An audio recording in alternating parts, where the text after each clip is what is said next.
love a woman, to understand her, you gotta know her deep inside. Hear every thought, see every dream, and give her wings when she wants to fly. Then when you find yourself lying helpless in her arms, you know you really love a woman.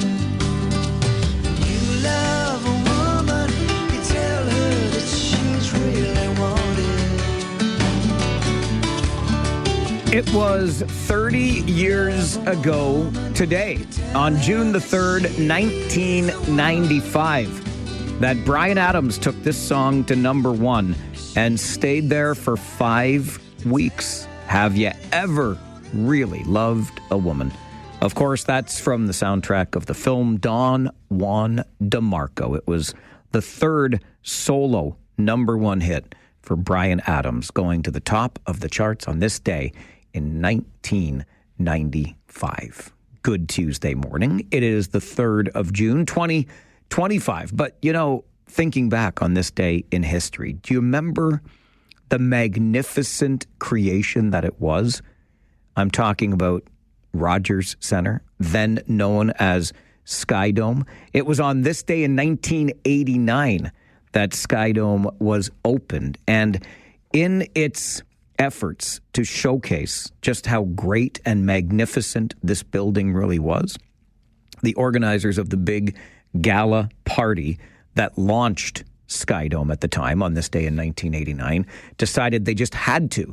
No matter what, they had to show off the retractable roof, even though it was pouring rain outside. So they've got this big party going on inside, and they've got the Toronto Symphony playing with Oscar Peterson as they begin to retract the roof, and everybody, 50,000 plus, not to mention all of the performers, get drenched inside. The dancers are falling down because the ground gets too slippery. The skydivers who were parachuting in couldn't get a good landing.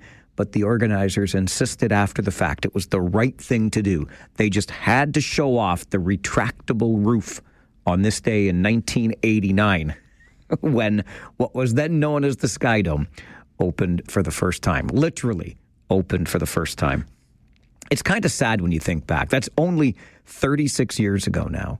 And Rogers Centre as a baseball stadium is basically a relic. How many times have we talked about doing something different for baseball in downtown Toronto? But nope, Rogers Centre remains. And hey, those Blue Jays playing pretty well right now, and start a series tonight with the Philadelphia Phillies.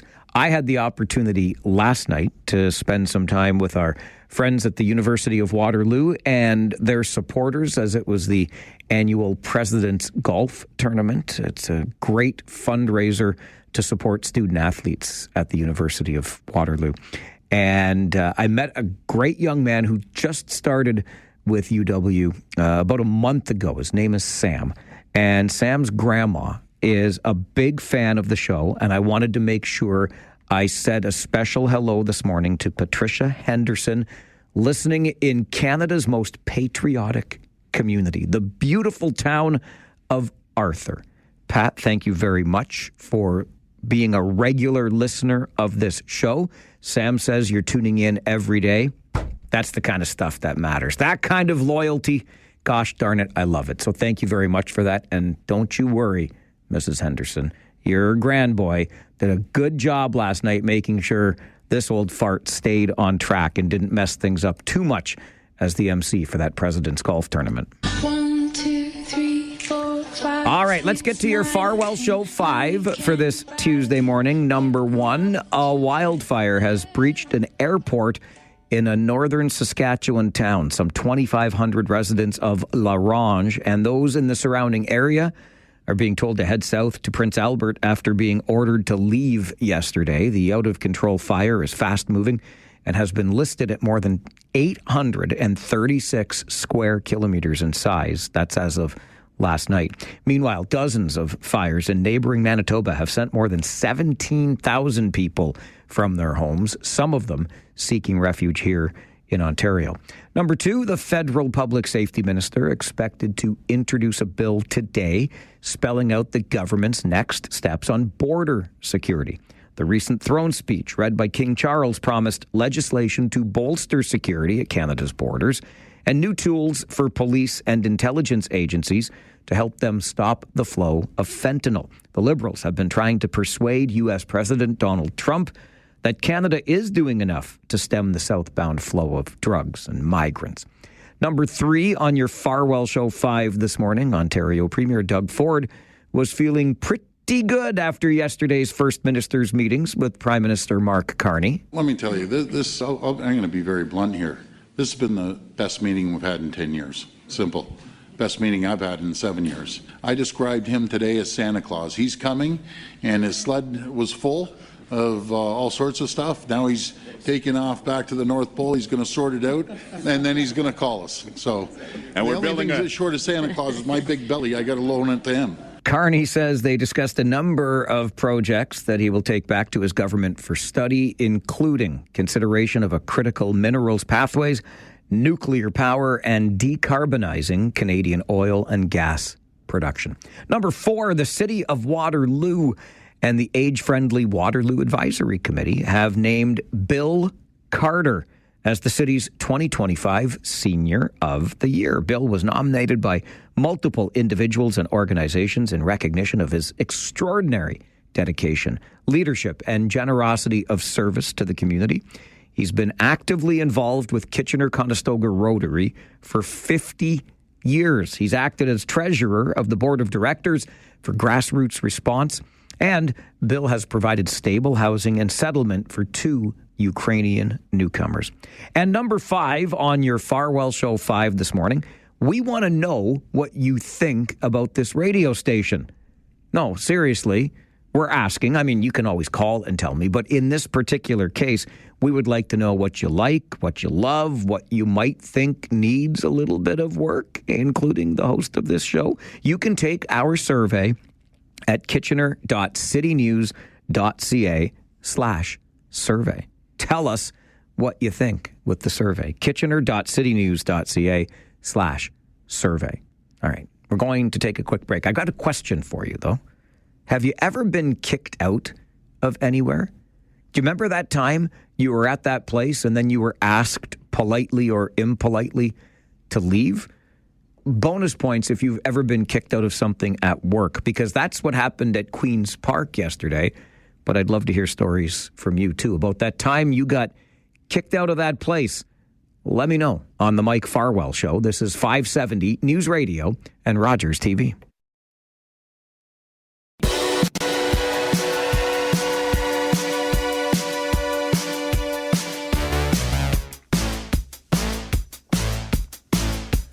Have you ever been kicked out of anywhere?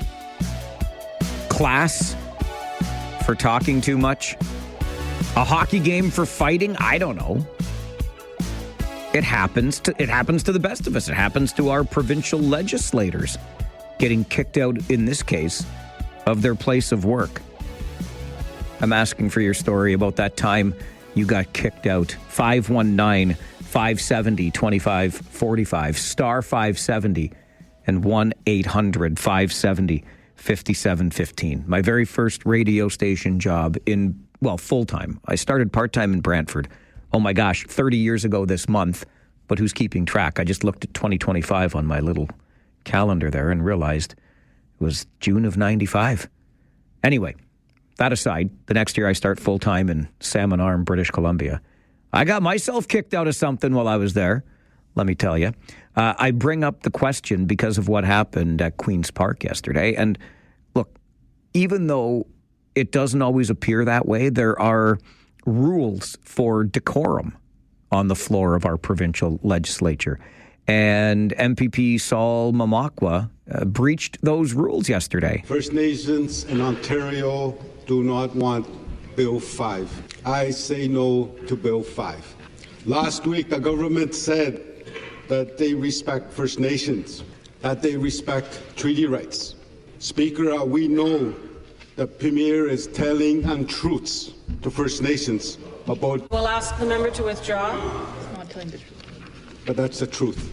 I will ask the member to withdraw. That is the truth. I will ask the member to withdraw. Speaker, Premier is telling untruths. That's the truth. I will warn the member. Please withdraw. Our rights are not being respected. Withdraw the comment. I'm not withdrawing. Speak. Sam Momakwa, you have been named. He would not withdraw the comment that the Premier of Ontario was speaking untruths. It's a gentle way of saying that the Premier is lying, and that breaches the rules of decorum at Queen's Park. And so Saul Momakwa was named by the Speaker, Donna Skelly, and removed quietly and peacefully from the provincial legislature. There are rules despite outward appearances at times. And it just makes me wonder, when's the last time you got kicked out of a place, if you ever have? 519-570-2545, star 570, and 1-800-570-5715. MPP Momakwa obviously getting kicked out, and probably did so deliberately because he wanted to make the point that he felt as though First Nations rights were being trampled upon. They were not being consulted on this Bill 5 that you've heard a lot about, which is meant to accelerate development in the province. Let's go to the phones. George, good morning. Yeah, good morning, Mike. It's a terrible feeling when you're kicked out. You feel vulnerable. You feel like sometimes maybe a victim. It happened to me. It was an old place I worked at, and I thought I was in good standing with the company. I left the company. I went to somewhere else. And once in a while, I would go visit some of the guys that worked there. We still had a bit of a friendship. And one time, the plant boss said, "You are being kicked out and do not ever come back." Maybe I don't know, maybe I was causing, they weren't working or whatever. So it's an awful feeling. So wait a minute. You went back to the place you used to work and you were hanging out with your former coworkers? I did, yeah. And they escorted you from the building, eh? Maybe they weren't happy the way I told them I was going to leave and not go competitor. That's what it was. Yeah, it feels like a little bit like that walk of shame, though, eh? When you're being escorted out and everybody knows, oh, there goes George. He's being escorted out of here. And they told me, don't ever come back. So maybe that was a threat. I was working for a competitor. They didn't like it, and I never did go back and see them again. Yeah, George, appreciate you sharing the story.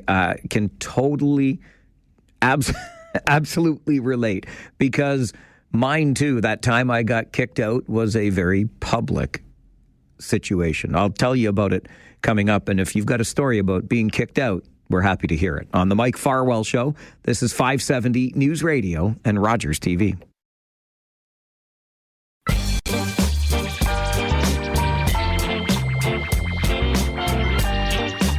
I have actually replayed this situation in my mind many times since it first happened. And I actually wonder if I was even right in the moment, but I was convinced I was, which probably shocks you very little. Considering how I conduct myself on this show, I am very emphatic about the points that I make in believing that it is the right course of action or the right conclusion to draw. Nonetheless, that time that I got kicked out, some way, somehow, and frankly, I still can't remember how this happened, but I ended up coaching a softball team while I was working out in Salmon Arm. Maybe it's because we put together a little station ball team and played in a rec league. I don't know. I was never all that good, but some way, somehow, what else did I have to do? I'd go and work, and then I needed something to do in my spare time. So I start coaching this girls' softball team. And we were getting just crushed one night. We were getting beat so bad. And then all of a sudden, something magical happened around the fourth or the fifth inning, and our team started hitting the cover off the ball, and we were making this big comeback, and like we were down something like 10 or 11 to 1, and all of a sudden it's like 11 to 7, 11 to 8, and then it happens. Then the umpire makes an absolutely terrible call at first base for the third out of the inning and snuffs out our rally. And I mean a terrible call. Like, I was convinced and remain convinced to this day. I'd love to see the replay, but I'm telling you, our runner was safe by a mile. It wasn't even close. And for some reason, the umpire called her out. Wow. I lost it. I had to charge out of the dugout and onto the field and ask the umpire what in HE double hockey sticks he was seeing, because he certainly made the wrong call at first base. I really think that maybe, just maybe, our team's rally was just so defeating to the other team. The ump thought he had to put an end to this in this inning. I don't know. Anyway, we argued a little bit. I didn't curse or swear, as I recall. I didn't threaten him with violence. And I think I was going to get away with my argument, even though he didn't change his call. But when I turned to go back to the dugout, I threw my clipboard. And I think that's what put him over the top and got me kicked out of the game. That was it. He tossed me. The umpire tossed me right out of that game. So what did I do? When I say dugout, this was, not a Major League Baseball stadium. It's just the area where the bench was, and then a chain link fence separates that from the playing field. So I just went in behind the chain link fence right behind our bench, and he said, no, you can't stay there. You have to leave the grounds of this field. So off I went to stand behind some trees somewhere, and that was the end of that. But as George was saying earlier, when you've been kicked out, and everybody knows, I mean, this was a pretty public spat between me and the umpire, and then it's very public. You are not allowed to be here anymore. And no, you can't even be that close to the bench. You got to get right the heck out of this playing field area. That's what happened when I got kicked out. I still say, though, the umpire made the wrong call. I was right, but you're never going to change the umpire's mind, are you? All right, coming up on our show today, there is a mind that I would like to change. It is the collective mind of our regional council with the way it is administering our speed camera program. Did you know that in North Dumfries Township, they're implementing their own program on top of what the region is doing? What the what? Let's find out. We'll talk about it coming up on the Mike Farwell Show. 570 News Radio.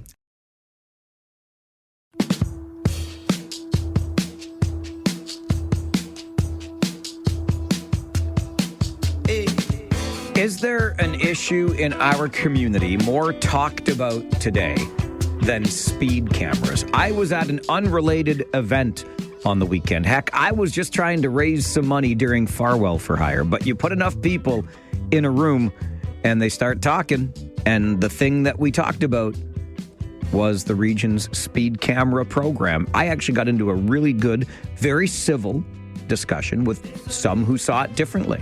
They said, look, I got kids, young kids who love to be out on their bicycles. I want speed cameras everywhere. I love what the region is doing. As you know, I disagree. I've got no issue with speed cameras per se, because obviously police cannot be everywhere.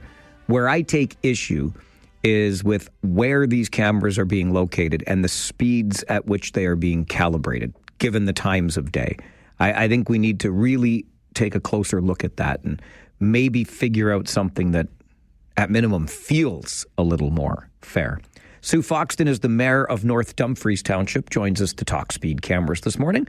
Mayor Foxton, good morning. Good morning, Mike. How are you? I'm all right, thanks. How are you? I'm good, thank you. And congratulations on Farwell for Hire. What a great event you did. Thank you very much. We had a great month, a very busy month, but we raised lots of money for a good cause, and that's what really matters. That's right. Mayor Foxton, I want to make sure I've got this straight here. So on top of the regional speed camera program that is in place region-wide, which would include North Dumfries, the township has also got its own speed camera program? Okay, so let me clarify. It's not region-wide. North Dumfries opted out of the regional speed cameras. Oh, you opted right out? That's right. We have them in the school zones, in our two schools, and that's it. Why did you opt out? Because the roads they wanted to do weren't our problem roads. And so we're going to do our problem roads. Gotcha. So what would those problem roads be? What does the program look like in North Dumfries? Part of Clyde Road, Maple Manor Road, roads that are, so you have to understand, I tried to explain this to the ministers as well in Queen's Park. Townships provide your major arterial roads to further destinations. So, for instance, people will drive through North Dumfries to get to the 401. A lot of southwestern Ontario drives through North Dumfries to get to 401. So, side roads that are not regional roads will need speed cameras because they are what people are trying to take the fastest road to. Clyde is a main road from Hampton area to get to, Waterloo region or other destinations. And so we need cameras there. And where the region wanted to put them wasn't our problem spots. But I agree with you with the rest. I don't agree with 24 hours. And I said at regional council last week, so somebody doing 50 at 3 o'clock in the morning is going to get charged. And that didn't make sense to me. So at what speeds are the roads currently where the speed cameras will be placed? Are they 50s? Are they 60s? So going into the village of Clyde, it goes down to 60, but people are doing 120, 150. And so it will remain a 60 speed limit, but we just want to make sure people are adhering. Yeah. Okay. Yeah, we're following the legal posted speed. I don't think we're lowering speeds or anything else, no. How does the township manage to run such a program on its own? How do you pay for it? So, similar to the region has contracted a company. We've contracted a municipality. I think it's Peel. And they do this for a bunch of municipalities. And they take care of everything, and it works great. Are the cameras already in operation, Mayor Foxton? Not yet. Not yet. But we've seen other municipalities that have hooked up with them, and the results are really quite good. When do you hope to have the program up and running?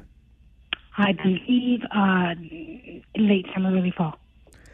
Was it difficult to sort of extract yourself from the regional program and do this on your own as a township? No, my council was all for it because it didn't meet our needs. So why would I want to do something that didn't meet the needs? So we just felt this was the right way to go. Kitchener also backed up. Kitchener ourselves. Yep, I remember when Kitchener did too. But the regional roads, like as I recall, Westmount Road was an interesting one in Kitchener because that's a regional road in a school zone, which would still have the speed camera then. So are there any regional roads in North Dumfries that still get cameras? Only the ones in the two schools. The two schools. Is Hilltop one of those? Yep. Yeah, I thought so because I was just through the other day and I noticed the signage in the area. Yeah. It was one of the first ones put in when we first did it a few years back. Yeah. So what was it about the regional program that did not serve the needs of North Dumfries Township?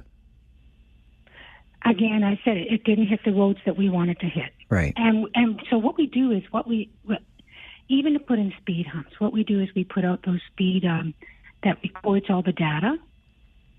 And then once we've got the data, we say, okay, this warranted speed humps here, or this warrants, a camera. So we do the data first, and we get the information, and then once we have the information, we do what's appropriate. How many cameras do you anticipate having across the township? I think it's 6. 6 for the township. And again, on these roads that your data says needs some speed reduction, some traffic calming. Correct. There was one data was somebody was doing 170 and a 50. That's absolutely the kind of speeding we want to stop. No question about that. That's right. Yeah. Mayor Foxton, I appreciate your time on the show this morning. Thank you very much for being here. Thanks, Mike. Just one thing to remember that when we put in the seatbelt laws, the outcry about that. When we did the smoking ban, the outcry about that. So I hope that I will mellow with the speed cameras, but I'm terrified I'm going to get caught. Makes sense to me. I appreciate that. Thanks for the time this morning, Mayor Foxton. Yeah, you too. Take care. Bye-bye. Sue Foxton is the mayor of North Dumfries Township. She's cheering for people to get caught. But is it just me, or is this not exactly the way a speed camera program should be implemented, right? You've got data that shows somebody was doing 170 in a 50. That is exactly the kind of speeder you want to catch. You don't, in my opinion, want to catch the person doing 42 in a 30 on a Sunday afternoon because the 30 is the school zone speed limit, right? And that's where the program region-wide feels unfair to me. As Mayor Foxton mentioned, and we've talked about, the City of Kitchener extracted itself, at least on municipal roads, from the program. North Dumfries has done the same thing. Is what North Dumfries is doing, or does what North Dumfries is doing, sound more fair to you? Let's get onto those roads that feature a high volume of traffic at a potentially greater speed, and let's put our speed camera program on those roads, as opposed to every side street near every school where data simply does not support the need. That's the way I see it. Would love to know the way you see the region's speed camera rollout. But this is 2 now, right? Of our 4 townships and 3 cities, those 7 lower tier municipalities, 2 of the 7 have withdrawn. We're already talking about a rural speed camera program, and Mayor Shantz in Woolwich is really beating the drum for that one because of how you go from 80 to 60 to 40 back up to 60 and 80 on the same road and how difficult that makes things. Is it just me, or are the cracks beginning to appear in the speed camera rollout here in the region? And I'll say again, I think what North Dumfries is doing actually makes sense. We have the data that shows people are driving too fast on these roads that they use to get from one municipal jurisdiction to the next. You're coming in from Hamilton on Clyde Road, speed limit 60. You're doing $1.20.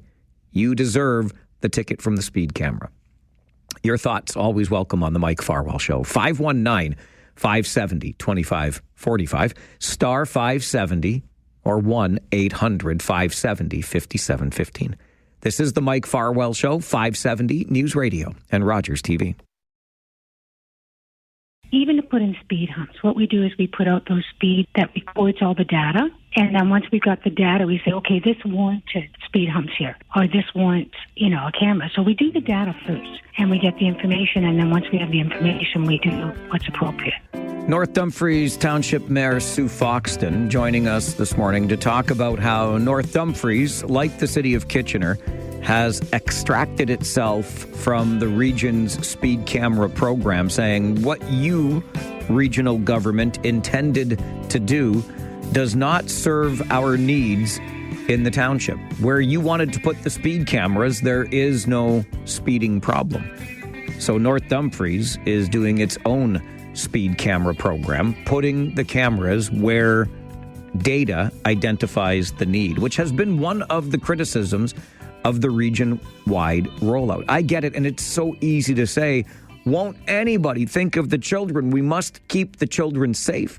But when the data tells us that the children are, in fact, already safe, why do we have 30 kilometer per hour speed limits being enforced 24 hours a day, 7 days a week in school zones and or community safety zones? 519-570-2545. Star 570, 1-800-570-5715. Manny, good morning. Good morning, sir. How are you? I'm all right, thank you. How are you? Oh, not too bad. This subject is a little bit of a sore spot for me. Okay. Why is that? Did you get a speed camera ticket? No, I'm Okay. a school bus driver. Oh, okay. And going certain areas of school zones, you go from 50 to 40 to 30. That is annoying. And basically, I like the idea of areas that need enforcement are on back roads in the townships or whatever, or even in the cities where you do 60 or 70K, or even 80. And when you start seeing people fly by you at 110 or 120, that is scary on those back roads, and especially passing me on a school bus. Absolutely. You don't know when I'm going to be stopping. Yep. Manny, that's exactly where I'm coming from on this. And it sounds like that's what Mayor Foxton and North Dumfries Council is working towards, right? Let's put these cameras on those roads where the speeds are excessive. Listen, I live in an elementary school zone, and I can't tell you a time in my 2 decades plus in the neighborhood that I've seen somebody screaming down the street when school is in or not in at 70 or 80 or 100 kilometers per hour. It's just not the kind of neighborhood where that happens. Hess, good morning. Hi, good morning, Mike. I just want to comment on Mayor Foxton. There's only 1 or 2 ding-dongs that do 170 and a 50.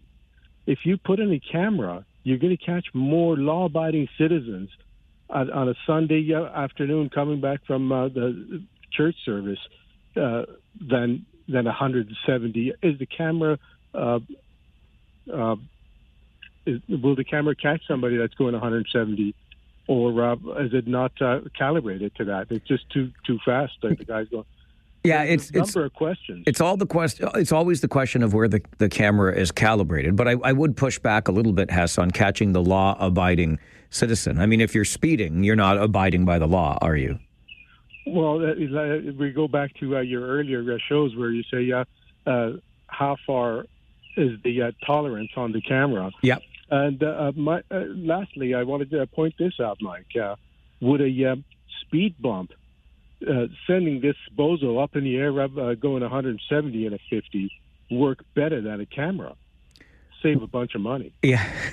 Yes, I appreciate the call. I think the speed bump actually might cost, I don't know what they cost to install. And of course, if it does send that bozo up into the air, I don't even want to think about the outcome of how and where that vehicle lands. The deterrent of a very hefty fine, I think, is pretty darned effective. But I hear where you're coming from, and the questions will always remain. Hours of day the speed camera is in operation, and the speed to which the camera is calibrated. If you're 3 over, are you getting dinged? That seems to be pretty strict in my... And I'm not saying it is 3 over. I don't know what it is, and that information is never shared with us, sadly. All right, we're going to take a break. When we come back, it's not so much that the song was used by a politician who didn't ask permission. For me, this story is more about the grounds upon which the band is seeking legal compensation. I think you'll find it interesting. I'll tell you the story coming up on the Mike Farwell Show. 570 News Radio and Rogers TV.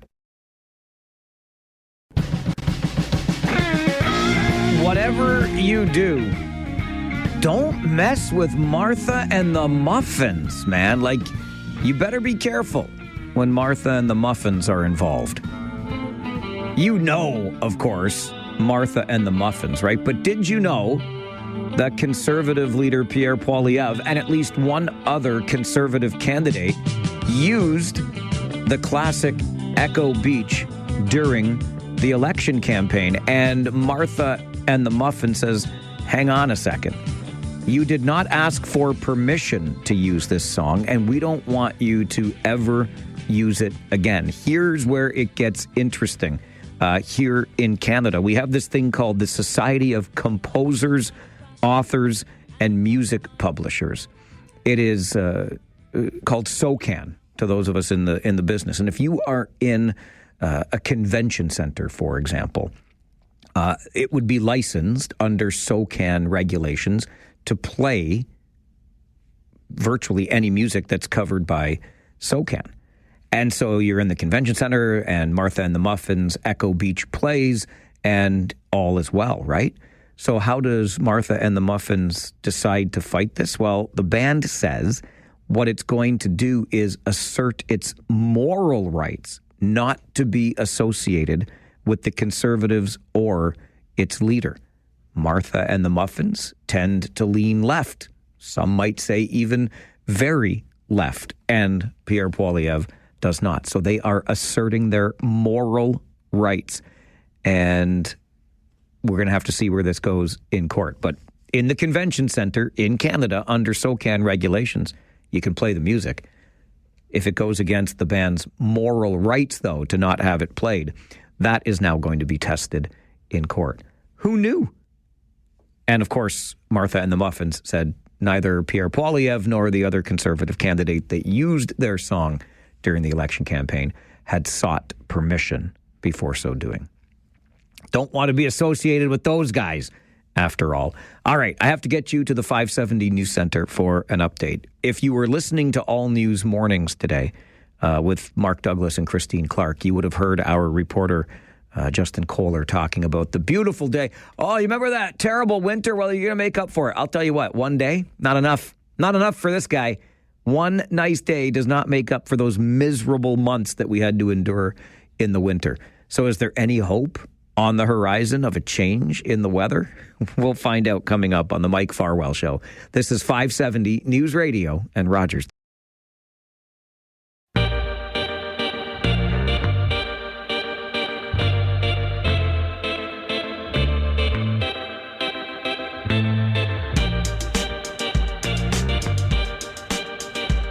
I have never felt more heard than I felt this morning listening to All News Mornings with Christine Clark and Mark Douglas when our reporter Justin Kohler was telling us just how nice a day it was going to be. I mean, nice if you don't mind a decent amount of heat and a little bit of humidity. But Justin's story was along the lines of, after that terrible winter, we're finally going to start feeling some really nice weather. And I've been complaining about this, as you know, and I'm sure it gets a little tired. I apologize for that. But it's one of the things we do in Canada, right? We don't just talk about, but we complain about the weather. And I have been feeling every bit of it. And I think with the enthusiasm that was given the story this morning of one nice day, it's going to be nice today, that I must not be alone in all of this.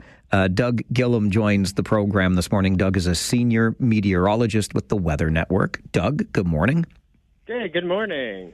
Great to have you on the show. And I don't know if our producer Justine warned you about this, Doug, but I'm a chronic weather complainer, okay? I'm not going to take it out on you personally, but it's been a tough 5 months, I feel, this year so far.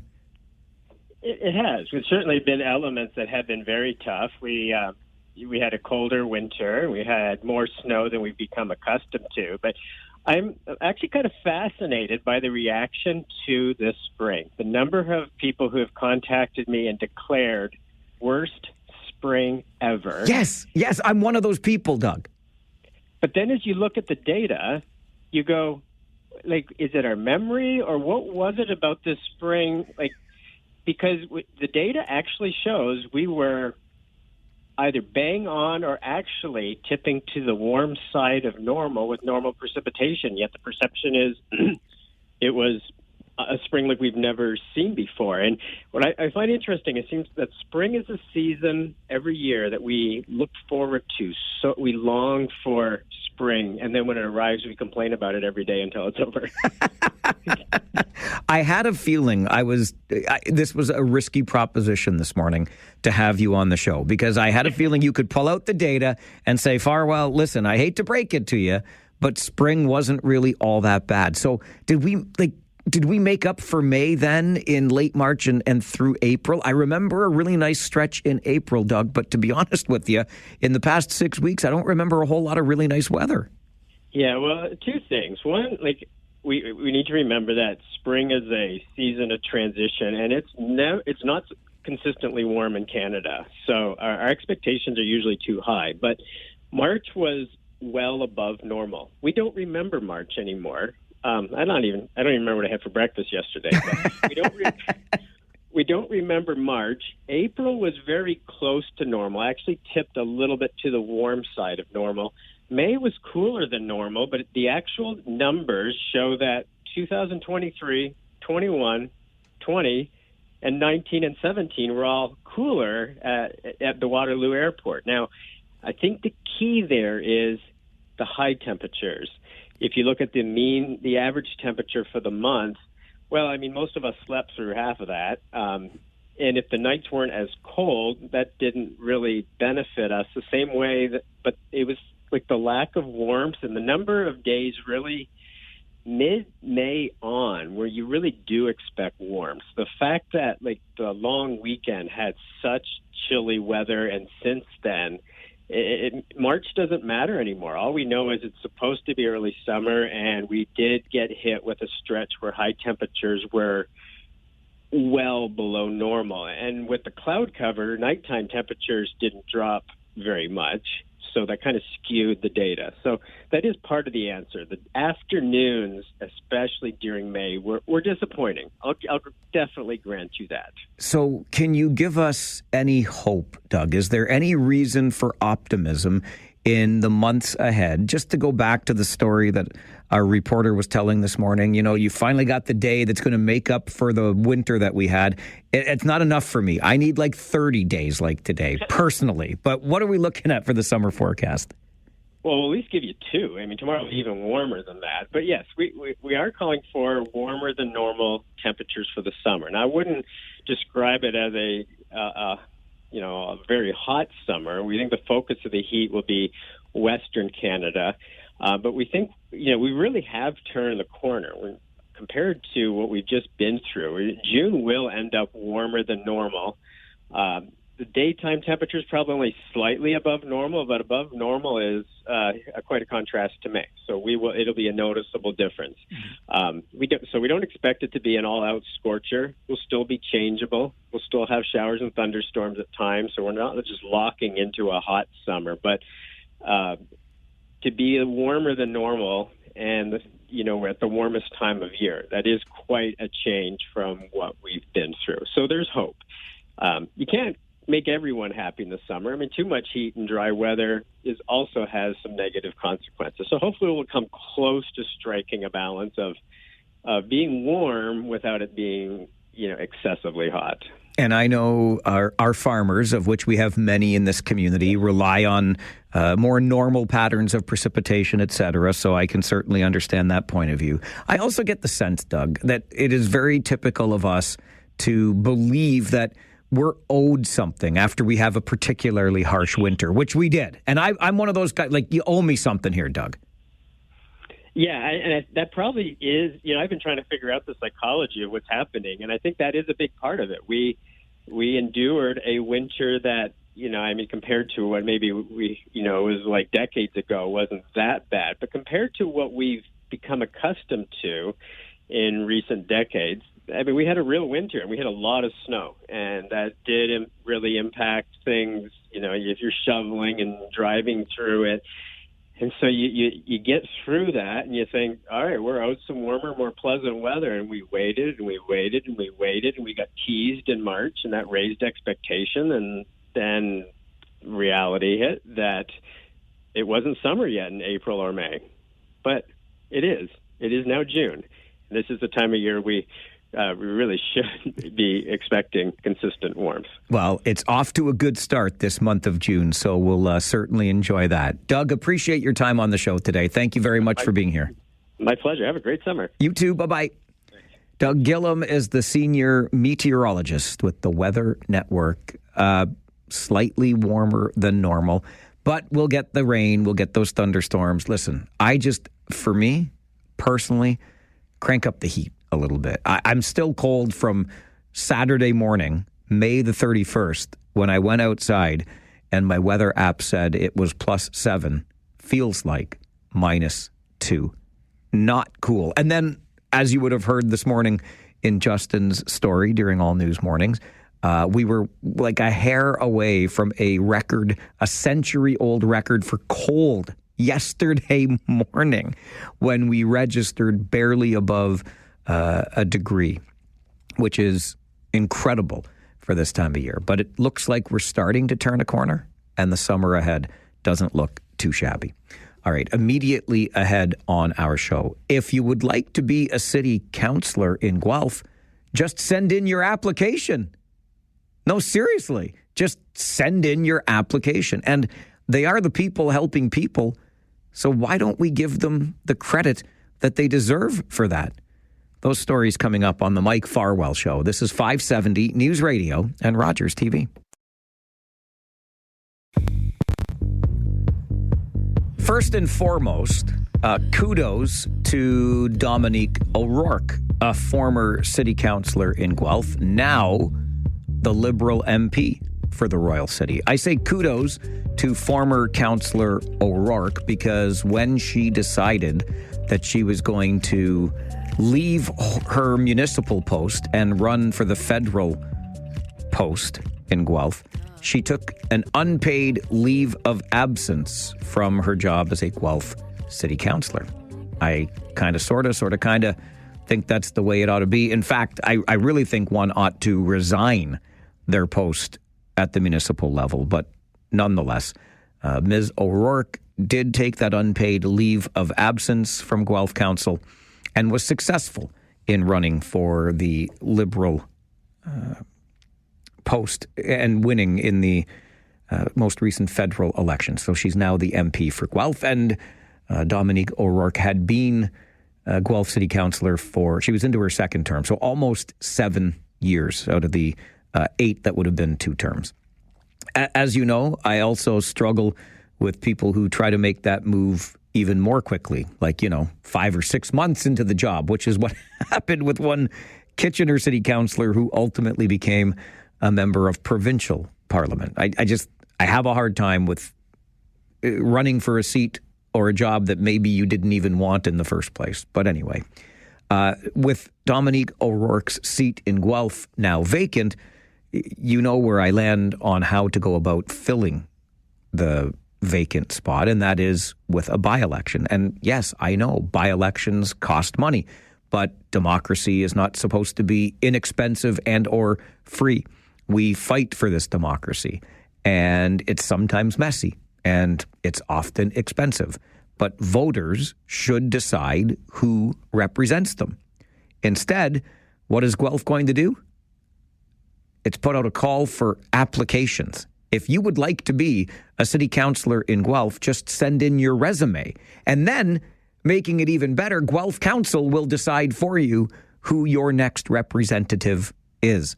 You don't get a say in that. The people that you elected in 2022 get a say in that. And the best part about it is Guelph has decided to put out this call for applications after the runner-up in the 2022 election said, yeah, I don't want the job. So they were going to give it to the runner-up, which also shouldn't happen. Now they're just going to put out a call for applications. They'll review those applications, and Guelph Council will appoint its newest member. Welcome to the club. Not too much cronyism or nepotism going on here. We're just going to welcome the person that we want on our council. We have to find a way to change the rules. We really do, in my opinion, regardless of cost. And I'm as cheap as the day is long. You know that. But this is nonsensical, the way we allow vacant positions on councils to be filled. It should be a by-election, full stop. There should not be other options available. And the number of people that show up for a by-election should not factor into that. Democracy dictates that we fill with the voters' choice. That's it. And it frustrates the ever-loving heck out of me that we go down these bizarre paths to fill vacated seats on councils. I came across this story the other day, too, that I wanted to share with you because I thought, I'm glad it was published in Cambridge today. And it's the reason I wanted to share it, because how many times have we talked about being over-policed, police doing jobs that they should not be doing? We need this social worker, we need this mental health expert, we need that, we need the other thing. And I have said repeatedly, and I acknowledge this is one story I'm about to share with you, just one, but I have repeatedly said that I don't believe, and you can disagree with this, but I don't believe there was any nefarious plan on the part of police services, either here in the region, anywhere in Ontario, Canada, whatever, to become the go-to for all manner of emergency calls, or not even non-emergency calls. When people see a problem or they have a problem, what do they tend to do? They call the police. Which service is there in our community 365 days a year, 7 days a week, 24 hours a day? The police service. And yes, there have been instances where the arrival of or use of police to fix a particular problem has not gone overly well. But in this case, how about the fella in Cambridge that has been connected to housing, and he credits Waterloo Regional Police with that. I'll quote directly from the article at cambridgetoday.ca. To be honest, that was the first time that I felt somebody was trying to help us. It came from an unexpected place. It's not an easy job that they do, and for them to do this, they really deserve the credit for that. Of course, when I shared this on social media, I got exactly the kind of response that you would expect from my buddy Chris in Cambridge. Cool copaganda, Farwell. I love the copaganda. Like, that's awesome. We could just take some of the money we blow on cops and hire more of the people the police put him in contact with. Okay, so let me get this straight. We have a service that is doing the job and doing it effectively, but you just don't want the police service to be the service doing the job. But they can do the job. They are doing it effectively. So if you want to hire more of the people that the police put this family in contact with, then who are those people, and do they make less? You want to just do this as inexpensively as possible? Because clearly it's been proven now, again, it's one case, but it's been proven that police can actually do this job. And I wanted to share that story because I think you know as well as I do, such a bad rap, right? Oh no, we can't have police officers in schools because they're not building bridges and making connections with young people. They're surveilling and over-policing our youth, and there's a pipeline to prisons and this, that, and the other thing. There's no relationship building happening, right?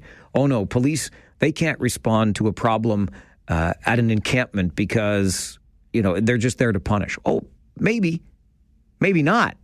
And I think this is an example of that, and I wanted to make sure that I shared it. And I'm not surprised by the response from Chris and calling it propaganda. You can have your perspective on it, but I think this is a good reminder that we can think what we want about the institution of policing, its roots from 150 years ago and beyond, or we can think about the people who put on the uniform. And that's what I choose to do. There is a person in that uniform, and I promise you, when they go to work every day, their job, their intention is not to bring harm to anybody they encounter.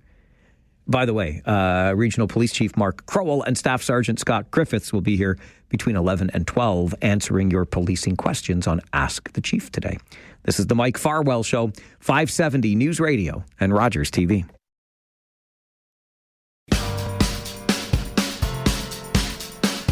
We are fast approaching your update in the 570 News Center, and in the next 30 minutes, I try to not overuse the word icon, legend, epic, but a man who is very much a legendary local entertainer is being celebrated this weekend. And we're going to tell you who, if you don't know already, and how this legendary local entertainer will be celebrated this weekend in the city of Kitchener. That's coming up before 11. I mentioned just before that break that at 11, this being the first Tuesday of the month, Regional Police Chief Mark Crowell, Staff Sergeant Scott Griffiths, who heads up the Traffic Services Unit, will be in studio for Ask the Chief, when you can have your policing questions answered. And something else we do on the first Tuesday of every month is something we call the Tuesday Tech Spotlight. And I think you'll enjoy the story of Little Magic Stories, which is coming up next on the Mike Farwell Show. 570 News Radio.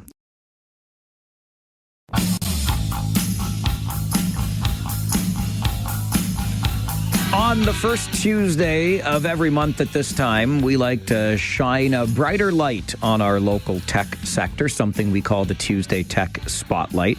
And I'm very intrigued. The youthful reader in me loves the idea of Little Magic Stories and the latest launch from Little Magic Stories, which we'll get into as we are joined on the Tuesday Tech Spotlight this morning by Lauren Dugan, who's the co-founder and head of story at Little Magic Stories. Lauren, good morning.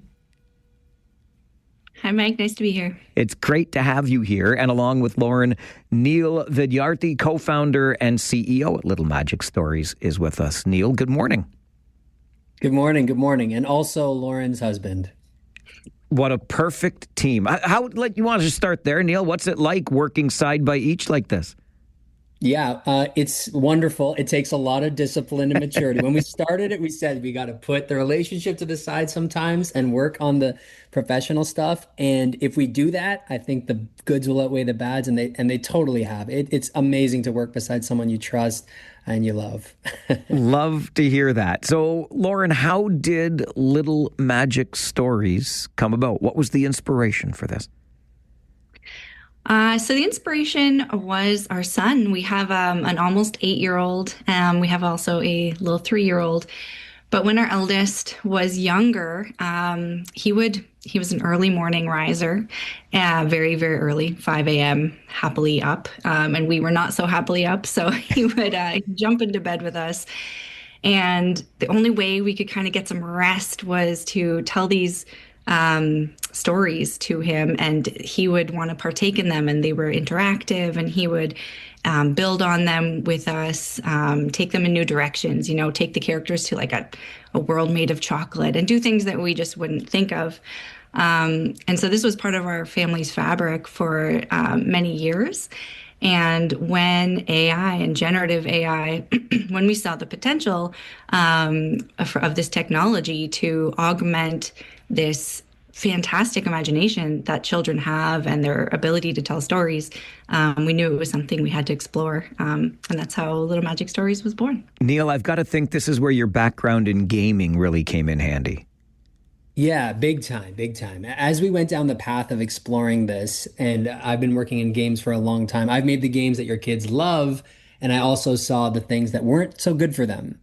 And we found that parents were really concerned. Attention span, literacy. There are all these aspects that make it really tough for a parent to figure out what kind of tech they want to give their kid. And as we tested with parents, we realized that building these little story apps where kids are in the driver's seat is something parents really love. And it gets kids to read for long periods of time. And the best way to describe it is like an infinite choose your own adventure game. For anyone that remembers those old choose your own adventure books, where the kid is driving the attention, and it's really like healthy screen time. And so we take the best of games to make something healthy fun. That is exactly what I was thinking as Lauren described Little Magic Stories. I remember those choose your own adventure when I was a kid. So, Neil, to take it a step further, you talked about that interaction with parents and talking to them about what they might want for their kids. How do we balance Little Magic Stories and a parent's desire to limit screen time? Yeah, I was just talking this morning. We're part of Velocity and Communitech and the Accelerator Center. And there was a parent talking about that they tried cold turkey. And a lot of parents do it. And it's really tough to cut the screen time out, especially for 6 to 12-year-olds. So how do we get in there and make something that's healthy calories essentially for them? There's lots of different ways. You can block apps. You can choose what you're going to kind of give them and do the research. There needs to be a movement of healthy screen time, and that's what we're trying to deliver to them. The thing that's challenging for parents right now is that screens are in schools too. And so they're kind of using apps at schools, and the schools are making decisions, and educators are also struggling to figure out which one of these are good for them and which one, this is the quote that you hear all the time, are they actually going to use? Because they go back to the YouTubes and the Robloxes and the Minecrafts. Nothing against that, but we need something that's a little more healthy. Lauren, Neil was just talking about Velocity and these other elements of our local tech sector. How did you work within the ecosystem here in the region of Waterloo for support along the way? Yeah, this region has so many fantastic organizations that offer support to tech startups like us. So we've been part of the Accelerator Center, as Neil mentioned. We've been part of Communitech. We're part of Velocity. Each of these has a bit of a different approach, but they all offer access to advisors and coaches who have, wealth of experience that they offer to you as you're building out your startup. They offer access to grants and other funding. They host events, which are just great ways to meet others on your journey, whether maybe they're a little ahead of you or behind you or on a completely different, like in a different industry. It's great to connect and collaborate through these organizations. So there's just a wealth of opportunities that they offer to startups like us. I read, Lauren, that Little Magic Stories has recently launched Blobby's Magic Story Lab. I need to know more about Blobby, please, and the Magic Story Lab. Blobby is the best. Blobby is our little he's our mascot. I describe him as a drop of pure imagination. And essentially he's an AI that knows everything about stories and story structure and what a story is. And he's a child's helper in creating a story out of anything in their imagination. So a child can go into his lab, talk to Blobby, and describe a story that they want to create. It can be anything from, starting with a character that they want to go on an adventure with, or saying, I want to go to a chocolate planet, or, anything in their mind that they can think of. Blobby will take their idea and he'll kind of mix it with his secret ingredients, and he'll create a custom, like a title, a summary, and an image that represents their story. And then from there, the child can edit it and change it and keep talking to Blobby to make it their own. And when they're really happy with how it looks in summary form, they can kind of dive in and the story becomes real. And this is the really exciting part, is the thing that this child created with Blobby now becomes a real story that they can read and then make choices as it plays out, and they can shape the narrative as it goes. I have heard now Chocolate Planet and Chocolate World. I'm glad kids' imaginations, Lauren, have not changed a whole lot since I was a wee lad, because boy, oh boy, I still love my chocolate. I do. Neil, for anybody that's curious about Little Magic Stories, Blobby's Magic Story Lab, how can they access your app and maybe put their kids on a more productive screen time? Yeah, absolutely. We're in the early stages. And so if you go to littlemagicstories.com, you can just play in just a few seconds. It's really easy to just log in. And we're in the early stages. We'd love to hear if it's useful for you, what you need to improve, etc. Our first batch of families, we've had kids playing for 20-minute sessions, which is the allocated reading time, the recommended reading time. So I would love to know if your kid does that. Also, when Ash plays, his games are like crazy. They're my son, Ashwin. It's really, I want to be the parent and you guys are the kids. Anything is possible on these apps. It's really wild. It sounds super cool, and love to hear the story behind Little Magic Stories. Thank you both for making time for the show today, and continued success. Thank you so much for having us. That's Neil Vidyarty and Lauren Dugan, co-founders of Little Magic Stories. Check it out, littlemagicstories.com. Our Tuesday Tech Spotlight on the Mike Farwell Show, 570 News Radio and Rogers TV.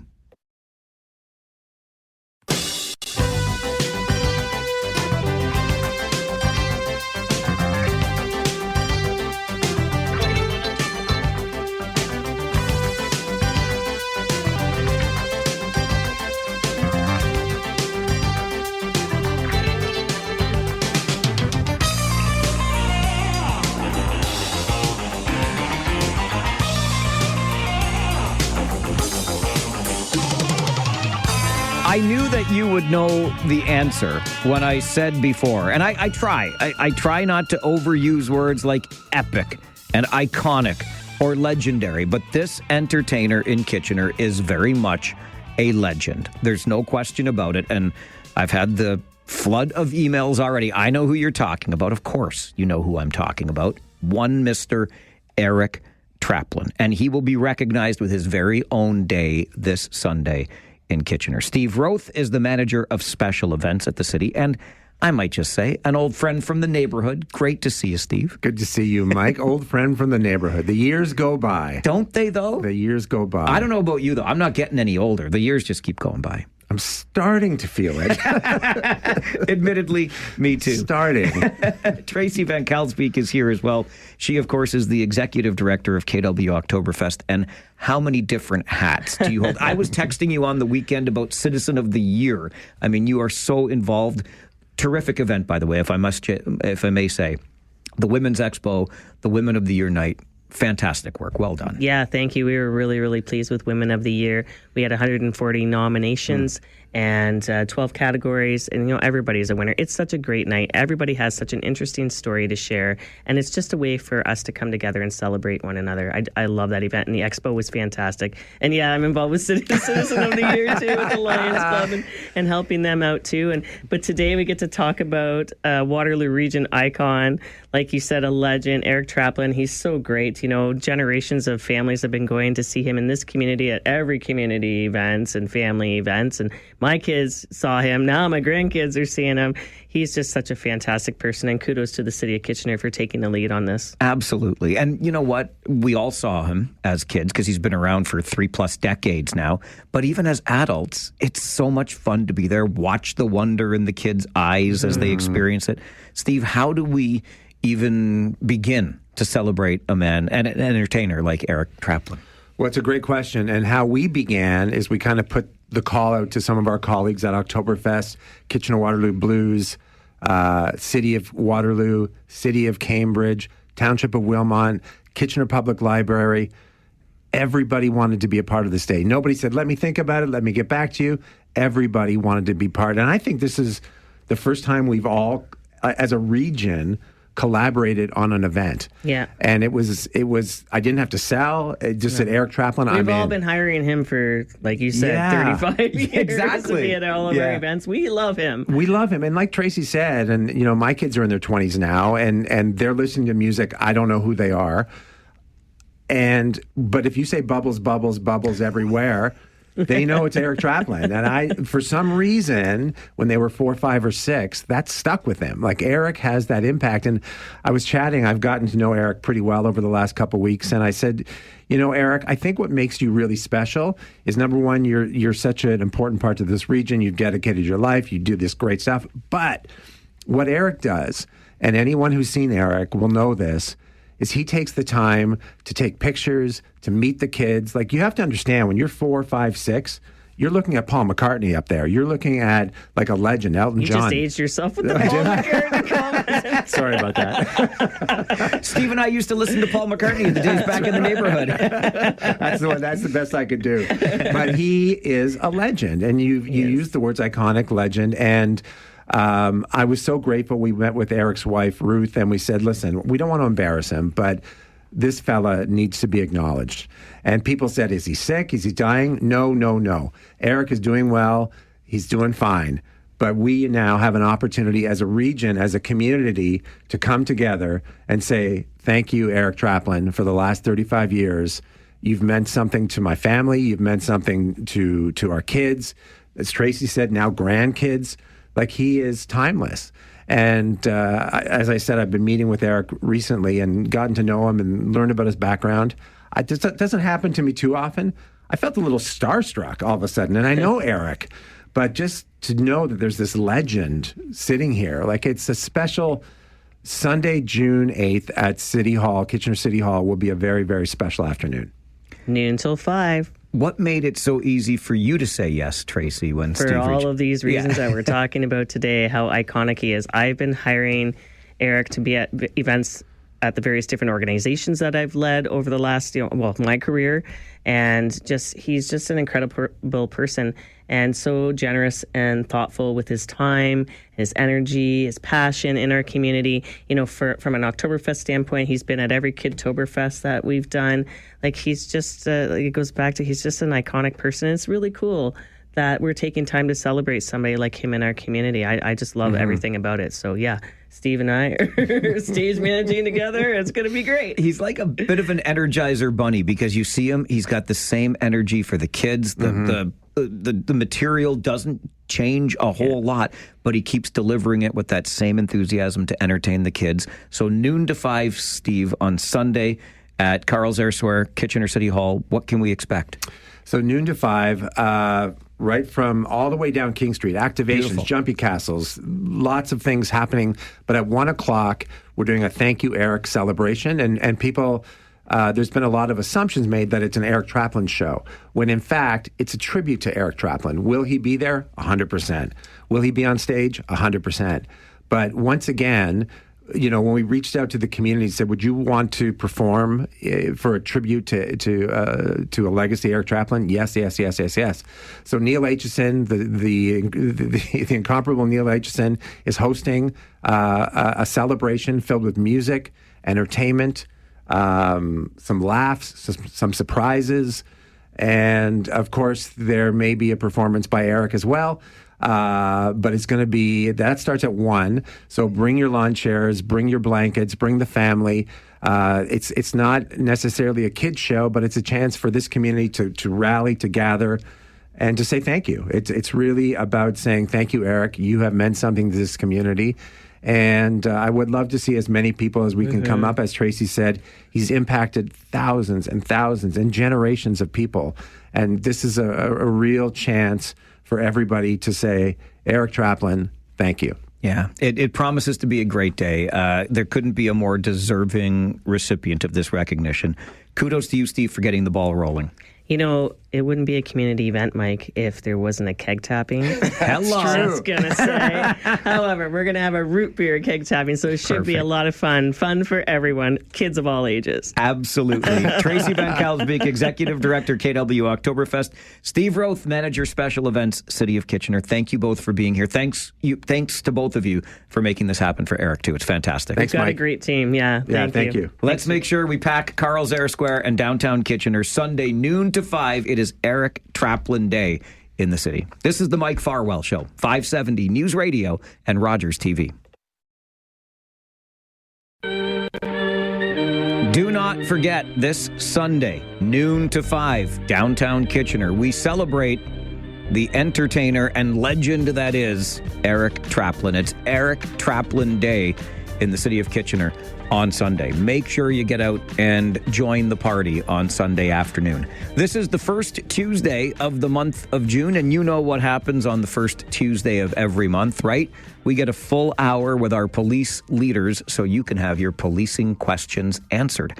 Ask the Chief coming up right here on the Mike Farwell Show, 570 News Radio and Rogers.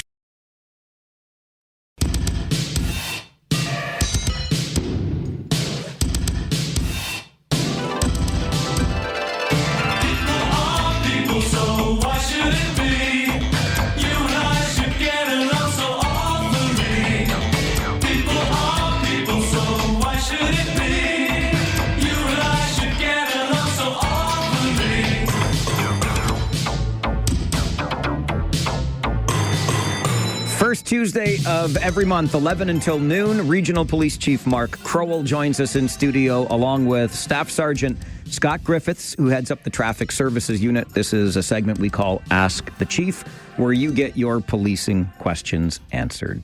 Chief, good morning. Good morning. Happy June. Happy June to you, all of a sudden, just like that. Staff, good morning to you. Good morning. Beautiful day to start the month. It is indeed. I have so many questions for both of you gentlemen, but we like to make sure our listeners get their opportunity as well, and they're anxious. So we're going to go right to the phones and start with your policing questions. And Jake, you are up first. Good morning. Good morning, gentlemen. Thanks for taking my call, Mike.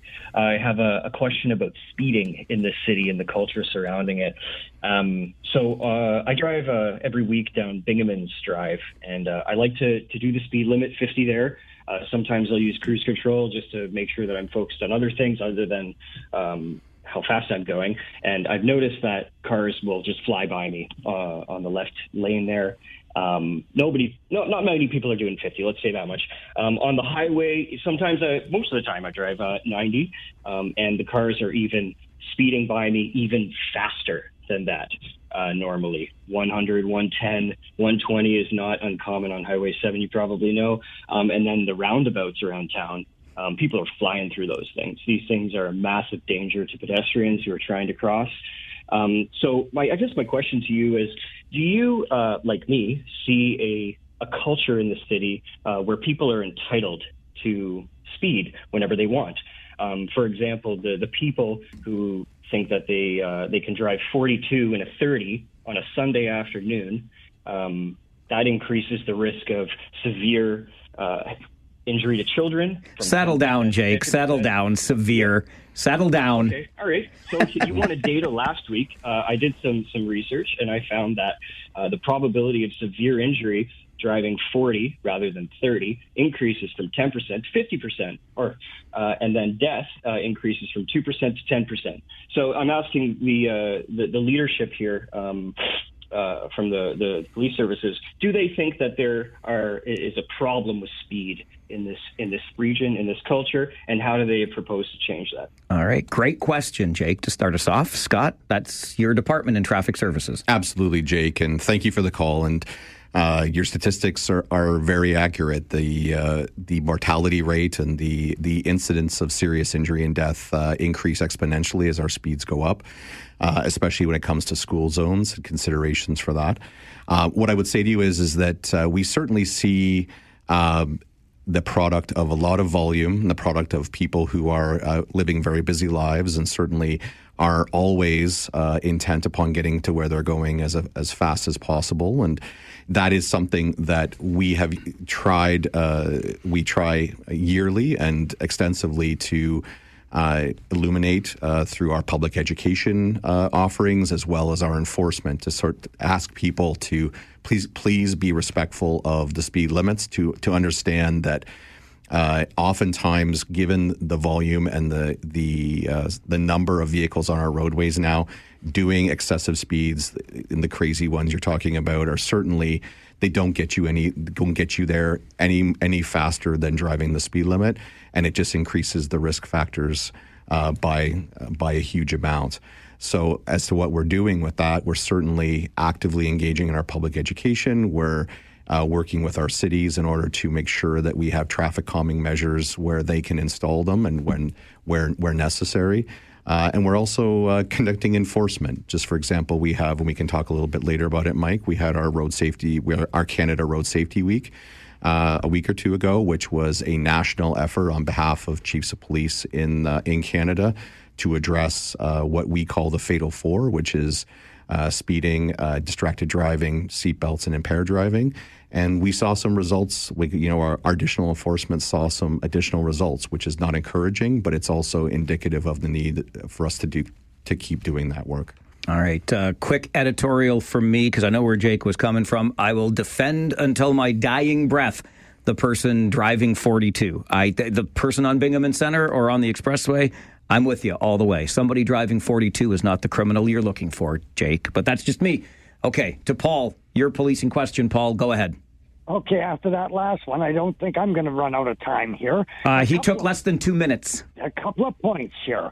First off, I'm a lot older than you young fellas there, but I grew up in a time where from a young age, like I'm talking 4 or 5 years old, kids were taught things like look both ways before you cross the street. Don't run out from between parked cars. Some basic rules. We expected kids to take some responsibility for themselves. We taught them at a young age. Nowadays, they have this sense of entitlement. They can just walk across the street because the cars are going to have to stop for them. Okay, so you just walk across or walk right up the center of the street on your phone. Everybody's got to stop and watch for them. When you got to 16, you'd go out, you get your driver's license, and in the driver's handbook, and at each residential area or as you came into a town, there used to be a sign that said maximum speed 30 miles per hour, unless otherwise posted. Now, I don't see too many of those going into the cities anymore, and I don't even know if it's in the driver's handbook, but that was what the speed limit was, 30 miles per hour, which is now 50 kilometers per hour in a residential built-up area. Paul, do you have a question in here? We learned that. Okay, please. That was what the speed limit was. So now I drive down my street. Now, technically, the speed limit is 30 kilometers an hour. I get to the end of the street. There's a stop sign there. If I turn if I turn right, the speed limit is 50 kilometers per hour. However, down the street to my left is a sign that has flashing lights on it that says if these lights are flashing, the speed limit's 30 kilometers an hour. So I didn't see that sign because that was to the left. I turned right. What is the speed limit as I go through that school zone and there's a speed camera there? Is it 50? Because there's no indication for me turning right onto that street, or is it 30? Okay. Another situation, driving down a street. Wait, Paul, if you turned right, you went away from the school zone, though, so you're I fine. went towards the school zone. But you said this. Okay. Okay, I turned right off of my street, and it takes me towards the school zone. All right, so you want to know what speed limit you adhere to, the 50 or the 30? Limit? And when you've got two signs, when one sign says 50 kilometers an hour, and right next to that there's a sign on one of those bollards in the middle of the road that says 40 kilometers an hour, which is a speed limit, and am I going to get a ticket for doing 50 kilometers an hour when the big sign on the side of the road says 50, and the speed limit within a residential area is 50 kilometers an hour unless otherwise posted? So which is the speed limit? All right, Paul, thank you for the question. If you're still awake, Scott, I'm kidding. I love to tease Paul. What's the speed limit? I'll do my best to unpack that one. Thanks for the call, Paul.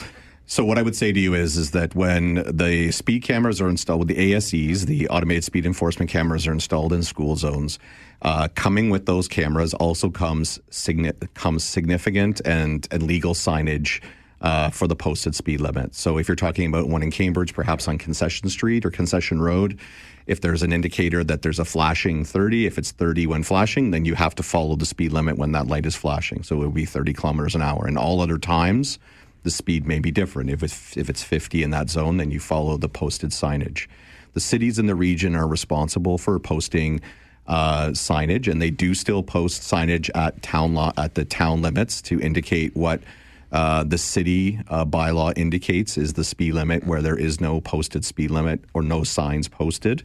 But in most situations, cities post the appropriate speed limit at the side of the road, and the signage has to meet Highway Traffic Act requirements for size and visibility. So those are the ones to follow. If there is one that has a flashing light that indicates that it's a school zone, or you have a sign that indicates you're entering a school zone with a reduced speed limit, you need to follow that.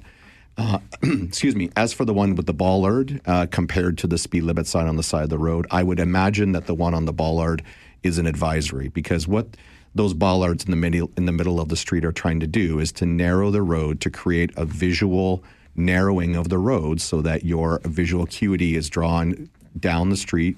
It's aimed at slowing you down so that you are able to traverse that area safely. They may be advising that the safe speed to pass through those bollards is 40 kilometers an hour. If it's a posted 50 kilometers an hour, the legal sign will be the legal speed. So again, we always encourage people to be aware. Obviously, with our region and our cities, we have different bylaws controlling different streets, whether there's a regional road or a city street. But we always ask people to sort of be aware, be conscious of your surroundings, look for the signs, and follow the speed limit as best you can. And slower is always better. Paul, thanks for being so aware. Appreciate the call on Ask the Chief as we continue on the Mike Farwell Show, 570 News Radio and Rogers TV.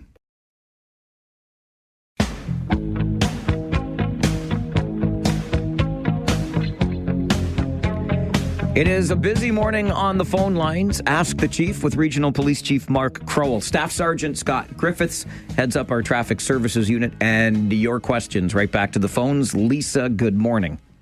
Good morning, Mike. Good morning, gentlemen. Good morning. I have two questions, and I'll try to keep it quick, and then I'll hang up and you can answer them. My first question is related to stop signs and stoplights. What is the fine if you get caught not stopping? Because I don't see many people that are actually stopping when they're at the front of the line and they're turning. Stop signs as well, people going right through. And then my second question is related to something that Paul said about young drivers. And I'm wondering if you think driver's ed should be a mandatory thing before kids get their driver's license, because to my knowledge, it's still, it helps you with your insurance, but it's not mandatory. And the way drivers are right now, I would say it should be. So thanks for your answers, and I'll hang up. Thanks, Lisa. Appreciate that. Scott, back over to you. Lisa, thanks for that. Thanks for those questions there. So to answer your first part, stop signs are, to my knowledge, $110 fine with 3 demerit points. Red lights are about $185 with 3 demerit points, and that is When a red light ticket is regardless of whether you just straight up blew the red light, drove right through it, or you failed to come to a stop as you were making a turn, the charge is the same, the fine is the same. You're obligated to stop behind the stop bar if there's one painted, or behind the intersection at the light and wait for your signal to turn green, or proceed when safe to do so.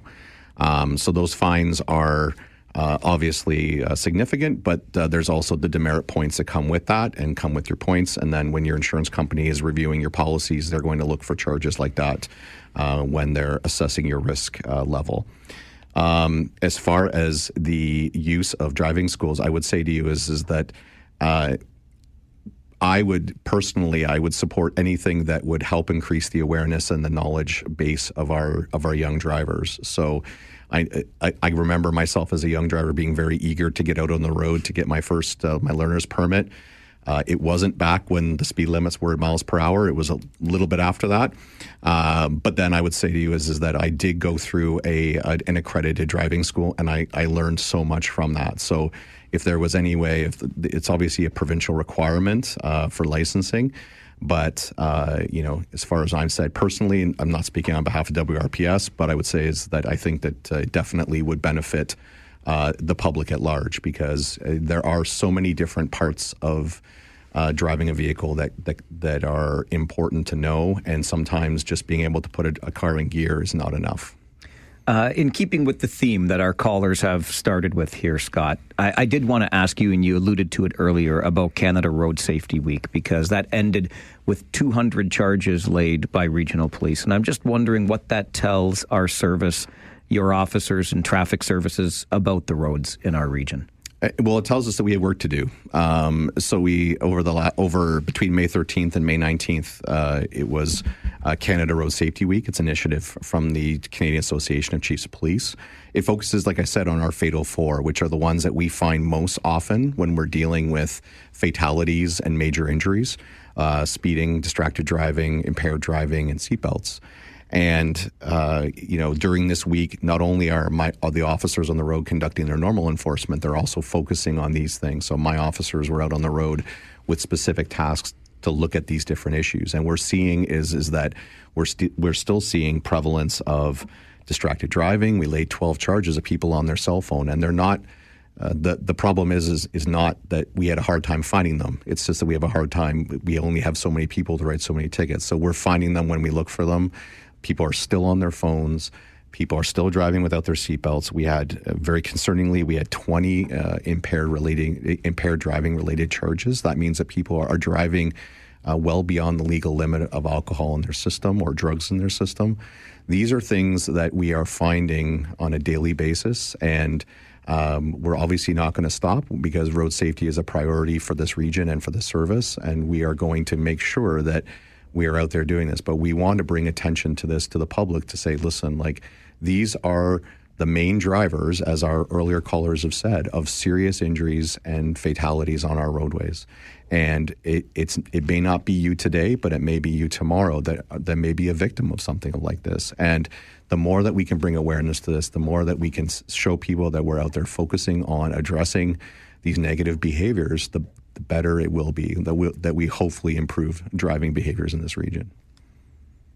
Did you want to add something, Mark? I just saw that look. So just the sobering statistics. I mean, last year we had 5 homicides and we had 17 traffic fatalities. So that shows you, when we're looking at where do we invest our resources, every life matters. But that is a pressing need in our community for, more action in terms of traffic and road safety. Nice of you to join the show, too. I know. I'm enjoying this. I'm sitting back and enjoying the dialogue and the education. Regional Police Chief Mark Kroll. Staff Sergeant Scott Griffiths heads up the Traffic Services Unit. They are with us for the full hour on the first Tuesday of every month, 11 until noon. Ask the Chief continues on the Mike Farwell Show, 570 News Radio and Rogers TV.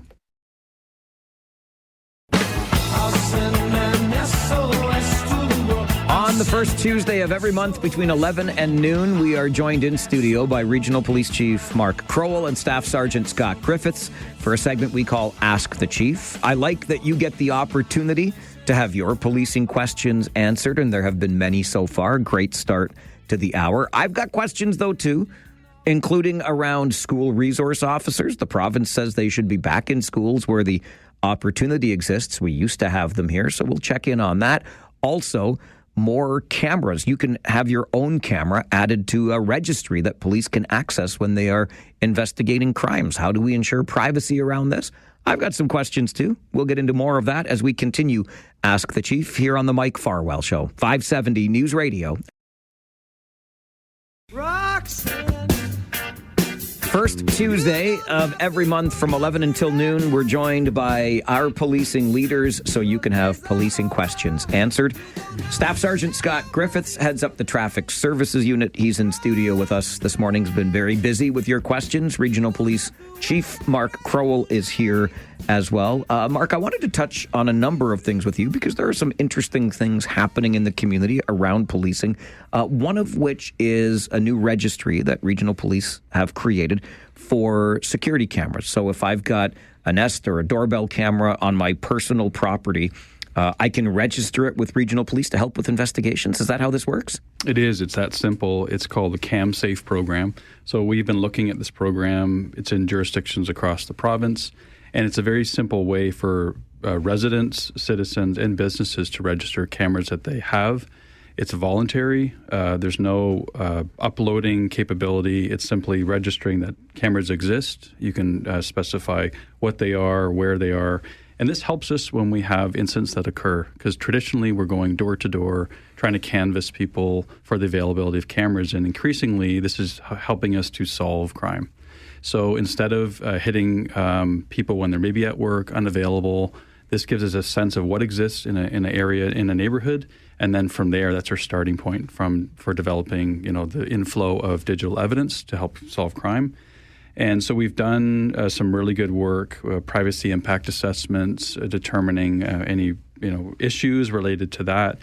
And it's worked in other places, and we hope to grow it and expand it here. So a couple of things jump out at me. One is, and you touch on it when you mention privacy, but how do I know that you're not watching my house camera 24/7 and my comings and goings? So there's absolutely no connection between citizen or business cameras to the police until we reach a request to say, can you share your footage with us? So there's no direct access to cameras that exist.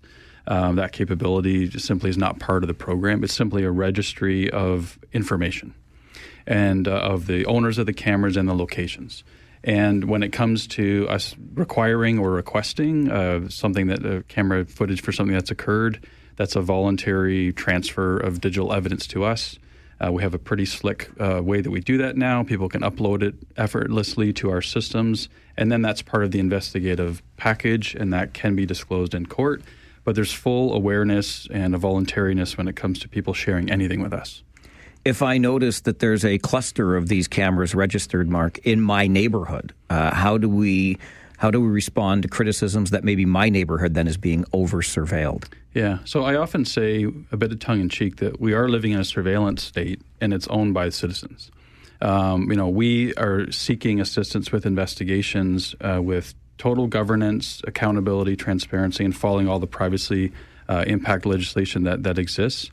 And citizens, what we're finding, are using cameras, dash cams, door cams, businesses. There aren't many places now, especially in a commercial environment, malls, commercial plazas, and so on, where we aren't all being, subject to recording of some kind. And so we're trying to find the balance on this where it helps us with after-the-fact investigations, but also moving towards prevention to keep people aware that you may be recorded. This is a public space, and if you're veering into criminal activity and so on, as a community, we're mobilized and we're trying to do our best job to solve crime. Okay. One of the other things that came up very recently was a news conference held by the Minister of Education, Paul Calandra, last week, and he talked specifically about school resource officers. Now, I know we used to have that program in operation here in the region, Mark, and the Public School Board withdrew it. Catholic School Board, I think, is kind of still on pause, not an official withdrawal from it. But the Education Minister said, where available, these programs will be implemented anew in schools. So we had one. Does this mean the school resource officer program will be reinstated here in the region? So you've captured the first part well in terms of we had an excellent school resource officer program here. It actually was a model within the province, And that allowed us to do many things. Those investigative connections, some role modeling, some positive interventions, and so on. Where we are right now is where we've been for a couple of years, working the best that we can with the local boards to find solutions that work for the entire school community. So we're monitoring the legislation. We're trying to understand exactly what the impacts will be for any kind of mandatory component. But if I cut through, I really believe this comes down to those local relationships. And we have enjoyed, and we're working on the next version of something called a police school protocol.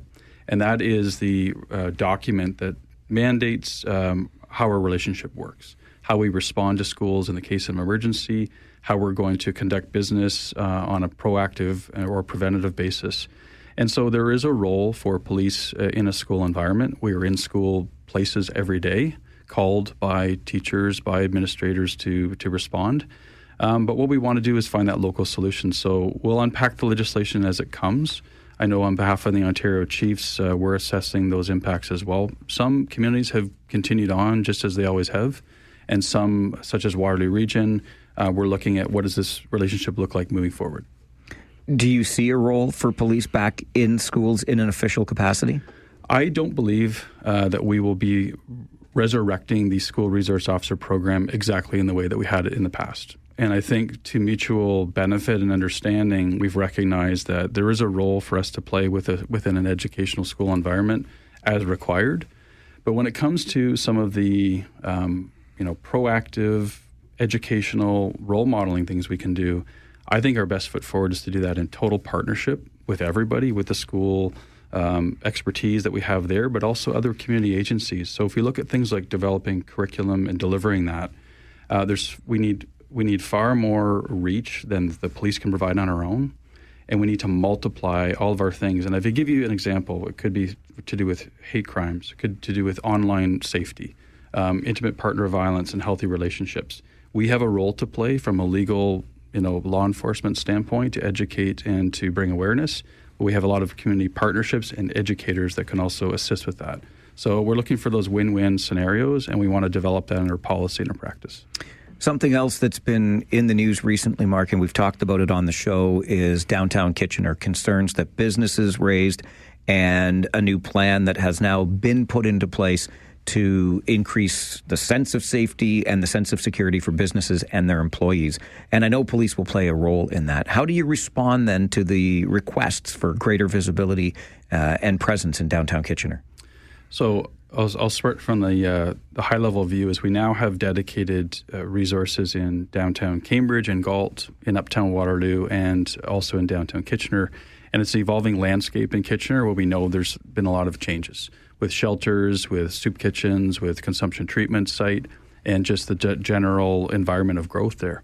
So we have been working very diligently to provide that active visibility, enforcement as required, working in partnership. And what we've had in the past couple months are some very productive sessions of listening to, the BIA in Kitchener, and then mobilizing to action, working with the city, working with the BIA, working with the region, and then all the partners providing service in the Kitchener core. We certainly have a role to play. We want to ensure people feel safe everywhere, and it's amplified and multiplied in the downtown, cores. Kitchener is certainly a high visibility area, and I can tell you in the last couple months, there's been a lot of hearts and minds going into our best foot forward as one united community, how to do this the best way to ensure that we're as efficient as we can be with our resources, to ensure police are seen to be doing the good work we need to be doing, but also mobilizing some of the partnerships to help people who are facing issues of addiction, mental health, housing, and homelessness, to find those connections to better pathways to health and care. Something else that's very topical, and I'm not sure if it falls to you, Scott, because it was a car rally, but we learned from regional police just this morning there was an unsanctioned car rally in Cambridge that police responded to. Any information in these early hours? Yeah, Mike. We responded to a call on Friday night to an area in Cambridge.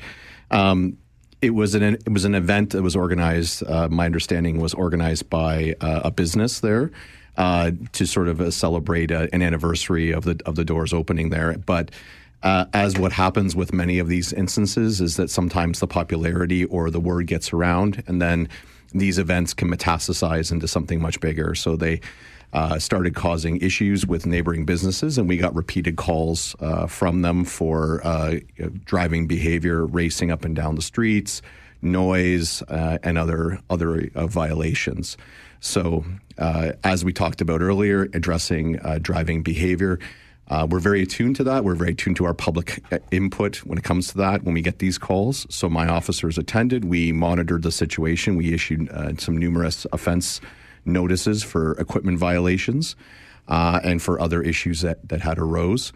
And certainly we always encourage, if you're a car enthusiast, if you enjoy sharing your love of cars with others, we're not there to stamp on that. But when it evolves into behavior that is dangerous and illegal, we're certainly going to be there to address it. Staff Sergeant Scott Griffiths heads up the Traffic Services Unit with Regional Police, and Chief Mark Crowell in studio with us. Ask the Chief. You get your policing questions answered, and we'll get right back to the phone calls after this on the Mike Farwell Show. 570 News Radio and Rogers TV.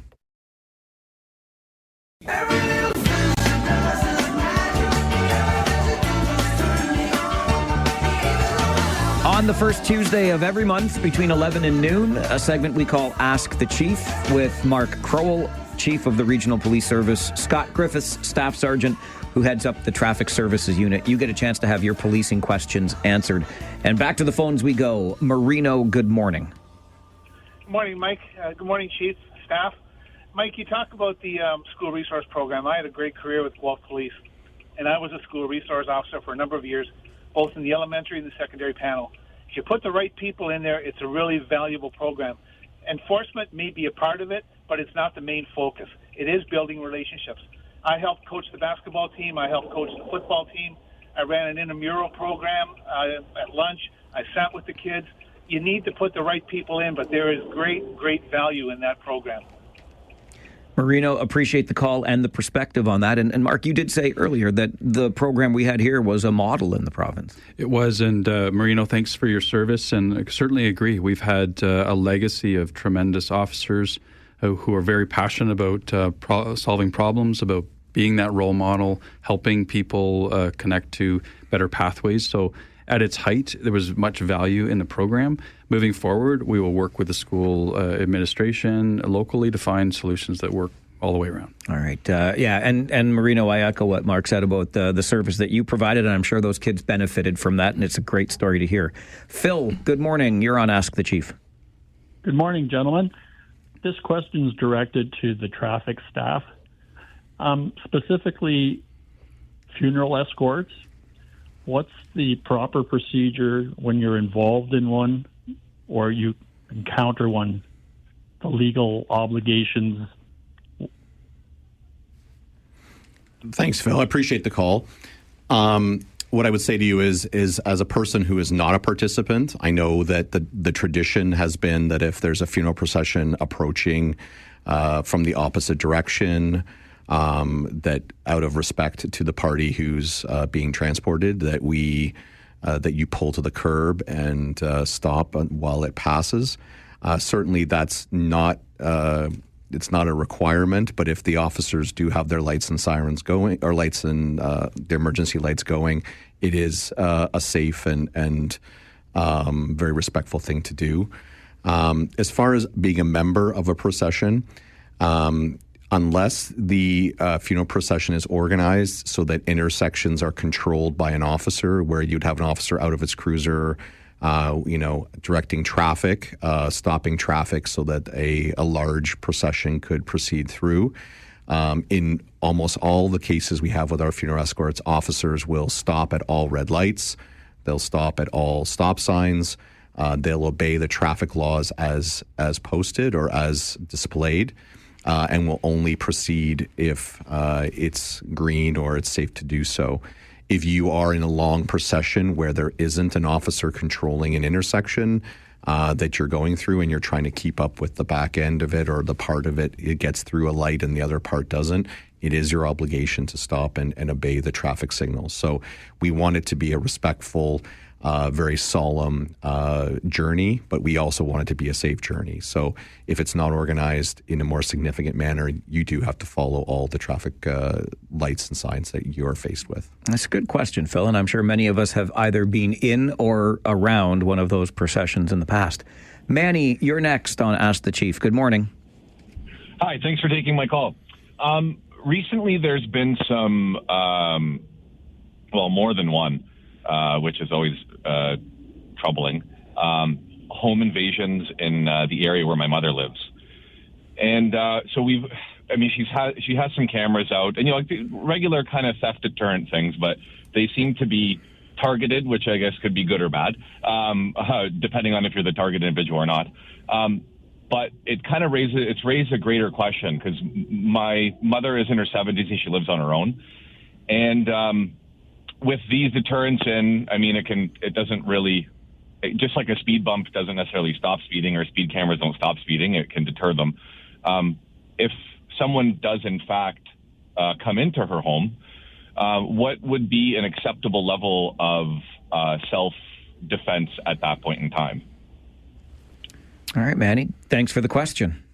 Thanks, Manny. And we know, right across Canada, certainly across the GTA, we've been monitoring any activity. And if it's not in our jurisdiction, we always look at the implications here locally.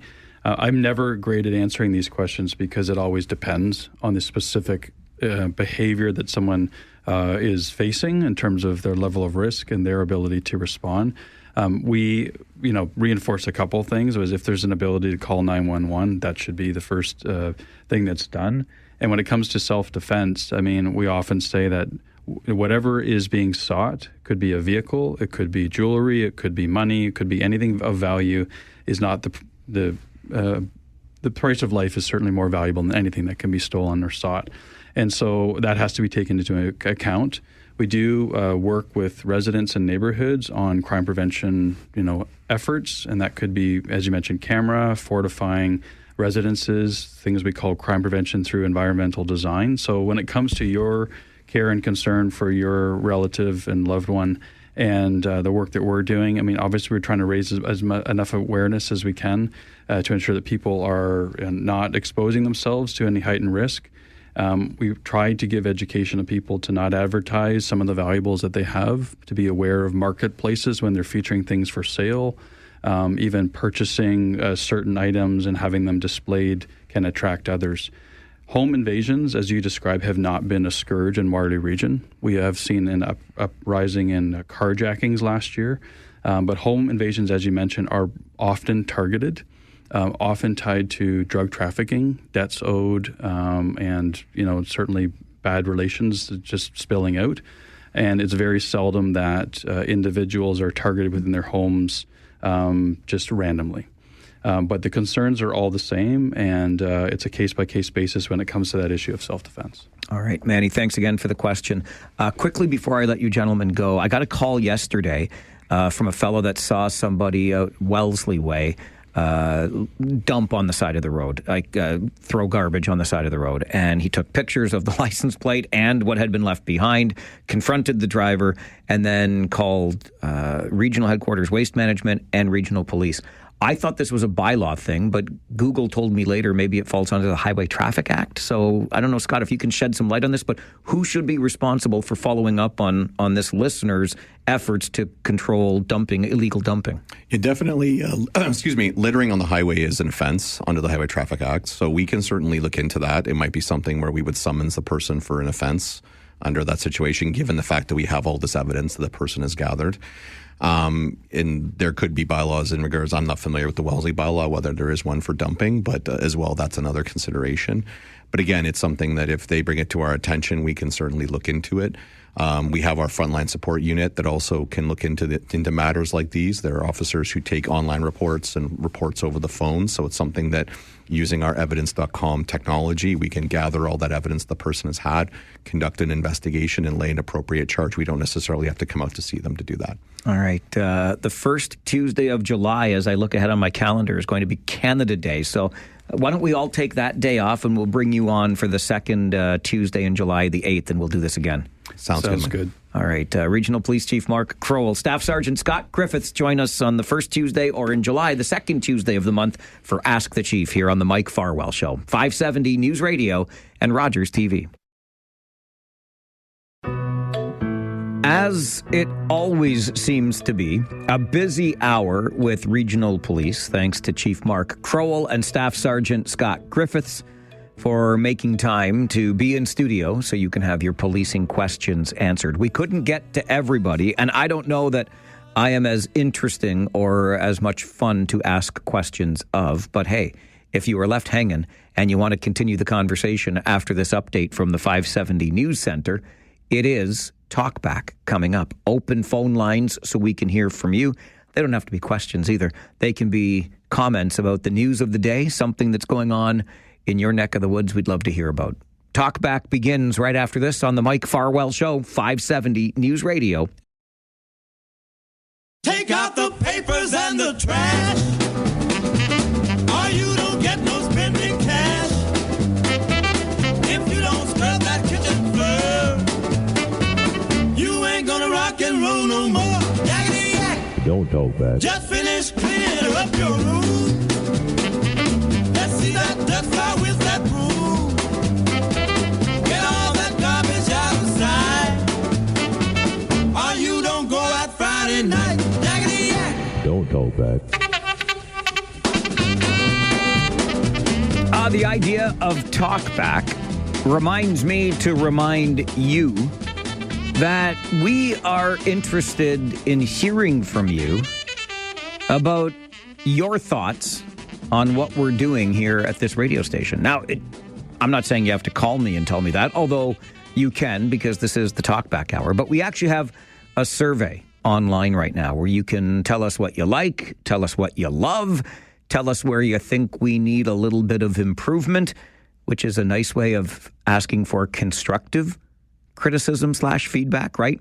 But you can take our survey online at kitchener.citynews.ca/survey. We really would love to hear from you. Let us know how you think we're doing here at 570 News Radio. Again, that's kitchener.citynews.ca/survey, or call me. Tell me what a terrible job you think I'm doing, or a good one, if that's the case. But I never fish for compliments. Talkback is your hour to tell us what's on your mind. Get it off your chest, onto the air. 519-570-2545. Star 570 and 1-800-570-5715. You can almost set your watch by them, can't you? Grant is going to start us off on Talkback. Hello, Grant. Yeah, good day. Isn't that sad about, I don't know if you've watched the news lately about this, I don't know what state it is, but the ICE police, they picked up this 14-year-old individual. I guess they're saying that he's an illegal alien. They picked him up from his school, and like the commentator said, they could have figured out where his parents lived, but instead they picked him up, and the lawyers just said it's pure garbage on the authorities' behalf. So this is another one of those things that Trump is thrown out there. And like, this is a 14-year-old. Like, how would he feel if he was in his shoes and he's 14? Like, this guy has to learn to wake up and... Which guy? The President of the United States? Yeah, wake up and do more research on these people. Just because someone is of a different color, let's nab him. Like, yeah, listen, I hear where you're coming from, Grant, and there have been some high-profile missteps in the United States recently. That is for sure. If I can take it in a slightly different but related direction, I wouldn't be so quick as to dismiss the story just because the individual at the center of it, though, is 14. I mean, I don't know about you, but the world I'm living in today has a whole heck of a lot more going on with 14-year-olds than it ever did when I was 14. We got into our share of mischief, believe you me, but I think you might know by now I'm referring to that just awful story out of Pickering, just east of Toronto, where a 14-year-old boy is charged with the murder, the unprovoked stabbing of an elderly woman. Oh my goodness, my heart goes out to the entire community, and I can't even imagine that woman's family. And at 14, to be the person accused in this case, it's awful. Your broader point there, Grant, though, is well taken. Missteps, to put it mildly, in the United States lately. Continuing talkback, Cora, good afternoon.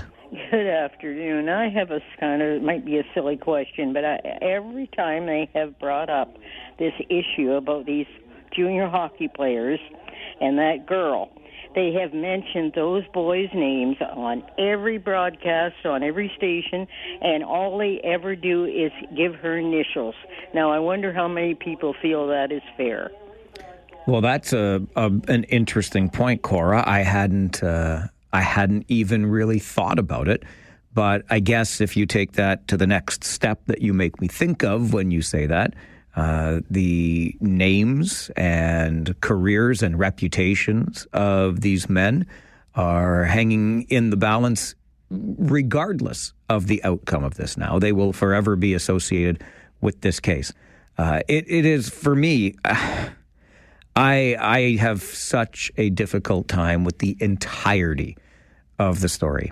I've been around sports long enough to know that there are behaviors within it that absolutely need to be eradicated. And I think we were far too complacent for far too long. But I had not thought of it the way that you are thinking of it, Cora, that it seems almost unfair that the men accused in this case have their names published and the accuser is known only by initials. But that's the way that our system works. And listen, I'm quite frankly okay with it in terms of protecting the identity of the accuser here, because this story is just so gut-wrenching and graphic in nature. But I don't know how many people thought about it the way that you're thinking about it or feel about it that way. That's kind of what Talkback is for. If you've got thoughts that you want to get off your chest and onto the air, we are here to hear them from you. This is the Mike Farwell Show, 570 News Radio and Rogers TV.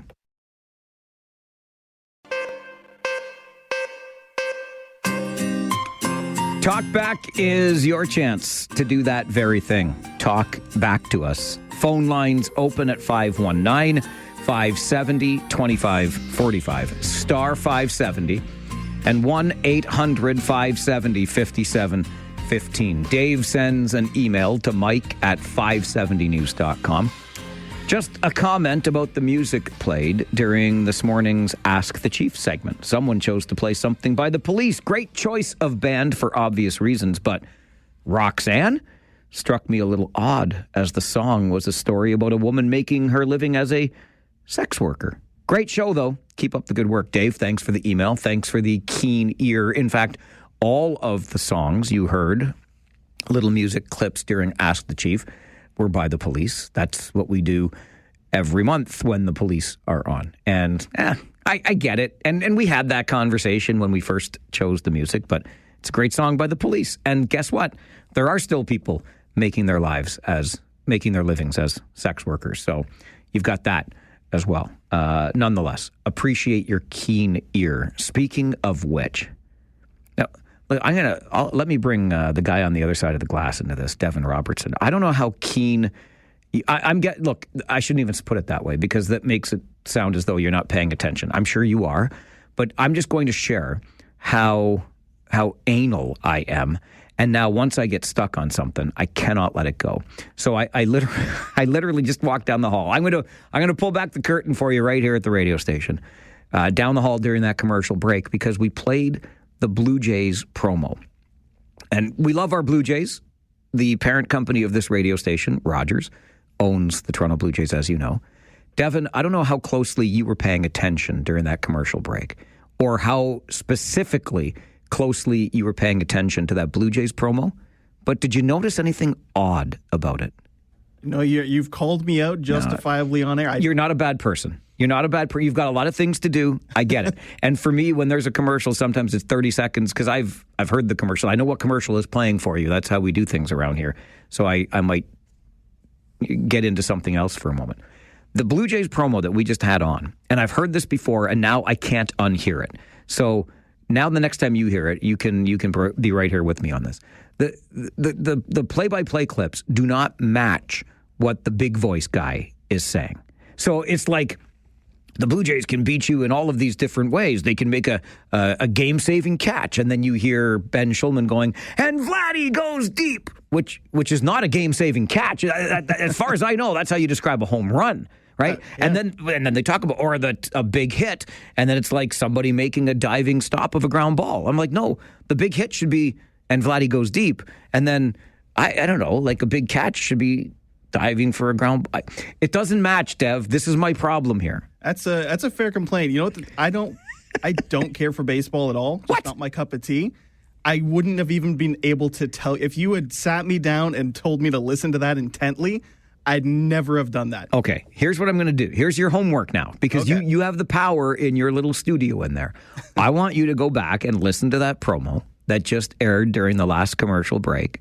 And you listen. The clips are right. They've got the right clips. They just got them in the wrong place. The play-by-play guy doesn't match the big voice guy. We just have to mix them up a little bit. They got mixed up. We have to unmix them. We have to put them back in. We have to put them back in the proper order. All right. These are the things. I don't know, Dev. I have no explanation for it other than it caught my ear once, and I cannot let it get uncaught. That's just because you're attentive. Okay. You go fix that for me now, okay? Okay, I'll get on that. Thanks, Dev. Dev he's here to make my life better. And by the way, if I can just reverse that bus over top of him now. Did you hear him just say that he doesn't care for baseball? Here is the God's honest truth, because it's the only thing I will ever tell you. And as you know, I am, along with a host of this show, our broadcaster here on the radio station for Kitchener Rangers hockey, which I love. And hockey is absolutely my favorite sport, bar none. I love it. By the way, can we start the ding-dang Stanley Cup? Florida, Edmonton. Like, how you taking off till next September or what? One of the great parts about the Stanley Cup playoffs is the quote-unquote war of attrition. Right? You get worn down, you get worn out, you get banged up, you keep playing. Come on with your coming on a 5-day break between. It's nonsense. It's nonsense. Anyway, I love me some hockey. Hands down my favorite sports. I make part of my living through broadcasting hockey games. But, big but here, if you were to catch me on a nice July day, sitting at the old ball yard with a cold bevy in one hand and a hot dog in the other, I might be inclined. I just might be inclined to say, ooh, you know, my favorite sport is really, I wouldn't go that far, but I'd be close because I do love me some baseball. I love it outdoors. I love having a dog and a beer and watching the boys of summer do their thing out on the diamond.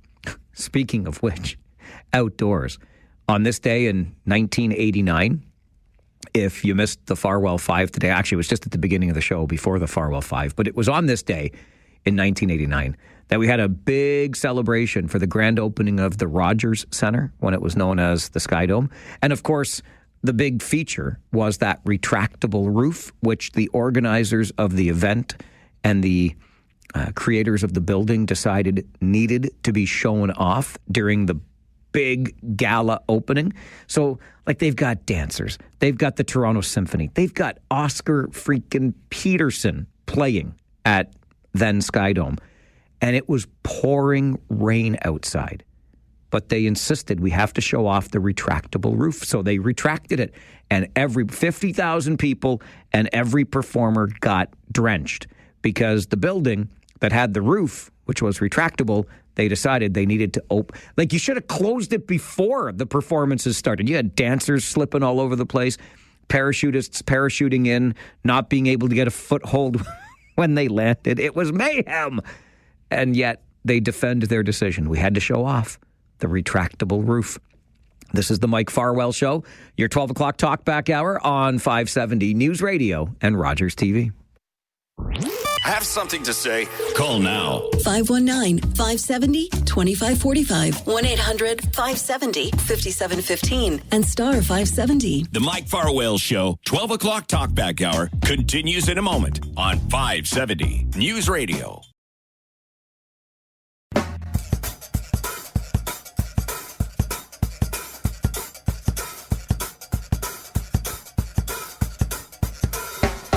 My buddy Bill sends me an email to Mike at 570news.com about that Blue Jays promo I was talking about before. Bill says, I thought it was just me. No, Bill, I thought it was just me. One day, I've heard the promo lots. I love me some Blue Jays baseball. And I thought, they just got the clips are in the wrong order. And Bill, it's the both of us. I love that I'm not alone in this. That's why Bill and I are friends. Let's go back to the phones here on Talkback. Greg, good afternoon. Well, you can add a third name to that list because ever since the start of the season and hearing that, I've been wondering that too. And I don't know how many times I thought, I got to ask Mike saying, who made that up there? Do they know that? I literally just said to my boss, I want that person's job if they still have a job, because I want the job where you don't have to do your job and you still get to keep your job. I'm being a little bit facetious here, but no, yes. I get it. No, I've heard that all along, and I mean to just say, okay, do they realize this? And do you know who exactly is this? And they want to edit it a bit, but no, it's just amazing that you said that today, and I caught that. Just the comments on a couple other things. That Cora that called in about the unfairness of that trial. Maybe the law should be okay. If you sue and you lose, then your name comes out. Like if she, whoever she is, if all of a sudden, it finds out that, no, just an idea to maybe level the playing ground, knowing what before you go and, do anything, that, you might be exposed. And too bad the police weren't there still, because I wanted to ask, they said they laid some noise violations to that rally. Is that just because any of these modified cars are over some kind of acceptable sound limit when they're bombing by? Or Absolutely. That's it. Okay. Well, then how come Harley Davidsons aren't illegal? Because hey, careful with my fellow motorcyclists. I know. I'm just saying those are even louder yet. And I remember just you almost need earplugs when they take off in a green light going down King Street or here in Elmira down Arthur.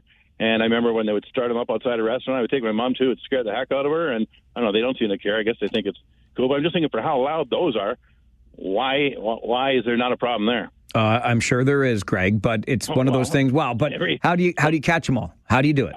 No, I'm just saying, is there such a thing as a Harley Davidson that isn't, 8,000 decibels? Is there an actual way that you could tone it down? Let me just tell you, part of the coolness of owning one. Well, it's part of it, I think. Yes, well, that's a pain. Okay, and let me tell you, in the motorcycle community, Greg, we operate under the motto that loud pipes save lives.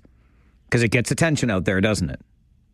It gets attention. I'm not sure it's saving my life, and it might be in my ears. Well, but on the motorcyclist side, see, when you're traveling down the highway, everybody knows you're there. Wow. Sure. Okay. Well, okay. Fine. We'll go with that, and then when I next see my ear doctor, I'll send you the bill. All right.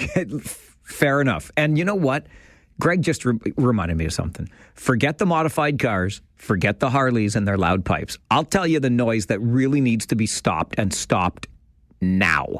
But I'll tell you right after this update from the 570 News Center. This is the Mike Farwell Show, 570 News Radio and Rock.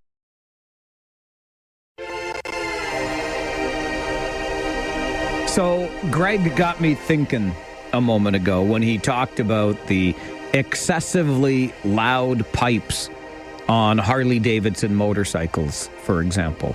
I will admit to you that the motorcycle I ride, which is a Kawasaki Ninja, came stock with an exhaust system that my buddies made fun of. They called it a lawnmower, if that, maybe even a whippersnipper. Didn't have much throat to it, if you will. And I now run a custom Yosh exhaust on my motorcycle because it quite frankly sounds better. And I do subscribe to the idea that loud pipes do save lives.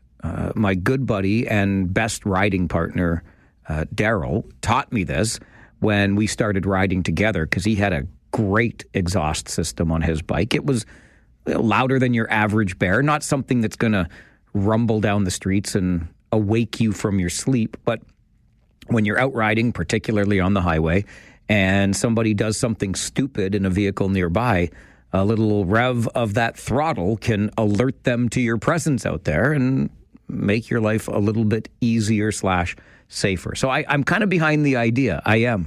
And then there's our buddy Jimmy. Oh, I'll never forget the first time we all took a motorcycle trip together. And we were in a parking garage at a hotel, and Jimmy rode a Harley. He was going through the parking garage and revving on the throttle, which you can understand would reverberate in the parking garage, and that would set off car alarms. He probably set off 4 or 5 car alarms in the parking garage by revving on the throttle with his Harley, which was very loud. These are the things that children like us do when we get onto our motorcycles. But it also takes me back to being a kid. And I don't know if you had this toy or wanted this toy, but it was called Raw Power. And it was this device that you could put on the handlebar of your bicycle, and then when you cranked it like a throttle of a motorcycle, it would make a little revving sound. And by a little revving sound, I mean it was basically like the click, click, click of the wheel on Wheel of Fortune or something like that. But you had this on your bicycle and you felt like you were on a motorcycle. It was all about the sound.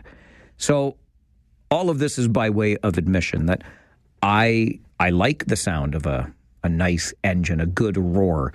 But the older I get, the more annoying it becomes. And I recall being in Uptown Waterloo last summer, enjoying a pint on the patio with a friend, and along came a Harley or another big cruiser bike with some pretty loud pipes on it, and it sat there at the lights at King and Willis Way, and we're sitting outside trying to enjoy the nice weather, and all you can hear is bum, bum, bum, bum, bum. And I'm just like, really? Do we really need this, particularly in the city? You know that Waterloo was intent on cracking down on such awful noise, right? But even the city, in updating its noise regulations, backed away from actually making illegal or charging, because the bottom line is the enforceability is almost an impossibility, right? By the time you get there, where somebody complained about the motorcycle at King and Willis Way in Uptown Waterloo, that rider is probably long since gone by the time anybody arrives. There are some jurisdictions that have experimented with, and one of these jurisdictions was Edmonton. They experimented with noise cameras. So much like a red light camera or a speed camera, it would measure the decibel level of your exhaust or your vehicle and then send you a ticket if it was over a given threshold. They've met with mixed results. I don't think there's anything perfect by way of the technology as of yet. So it is tough. We are living in denser and denser populated cities. More and more people are here with more and more things like motorcycles and modified vehicles. And we are being asked, let's be honest, our patience is being tested to its limit. I'll tell you what, though. As much as I do admit to being annoyed from time to time by modified vehicles or even some excessively loud motorcycles, even though mine is louder than the stock motorcycle, I don't overuse it. And if I was just riding down the street, you wouldn't really notice it unless I really revved on it. But even with all of that, I'll tell you the number one thing that gets me. And my neighbor's got one of these, and my neighbor, and I love he's a good guy. Mikey, you're a good guy. You know I think you're a good guy. We get along just fine. But Mikey has got to lay off the leaf blower. I'm telling you right now, it's like it's the only yard machine that he has. Because I don't know if something, I can't see over the fence. There's like a lot of shrubbery in between us. But it's like if he sees the littlest leaf or maple key on his back patio, he's got to get out the leaf blower. You know what let me tell you, kids, what we did back in the day, okay? We either raked the leaves, which is still, as somebody who does not have a leaf blower, is still highly effective. A rake works really well. Or if there was a leaf or two or a maple key or a piece of grass after you mowed the lawn, on your patio or your driveway or your sidewalk, a broom works just fine.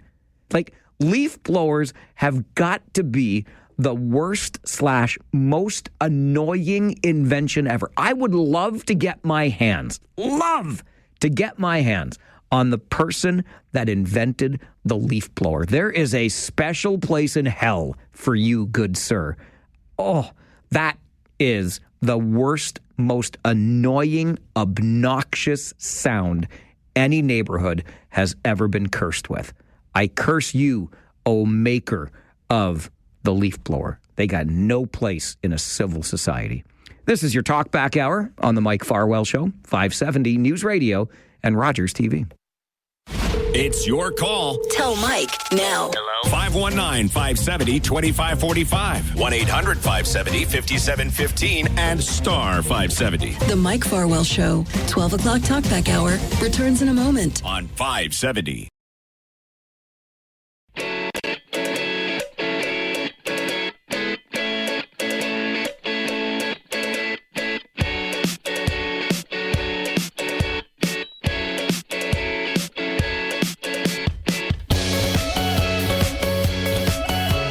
If you would like to participate in the Talkback Hour, you just have to give us a call. 519-570-2545. Star 570 or 1-800-570-5715. Back to the phones we go. Tom, good afternoon. Hi, Mike. I just wish the government would concentrate on the fires, fighting the fires. All of them are out of control. Yeah, you said that yesterday. Why are you so worried about it? Well, because they're doing nothing, and this is getting worse every year. So very soon you're going to get smoke here. They already have it in Chicago. What do you think we should do? Number one priority. Pardon? What should we do? Well, put more effort. Get the armies involved. Get more people trained for firefighters. This is where it's going. Get some planes, more. And please don't have any more meetings with the premiers or these idiots. They're doing nothing. Okay? They're not doing anything? No. You don't believe in any of these nation-building exercises? You can't. Nobody wants to buy our oil in Europe. Nobody buys our food in Europe. The only thing that you can do is make a better relation with China.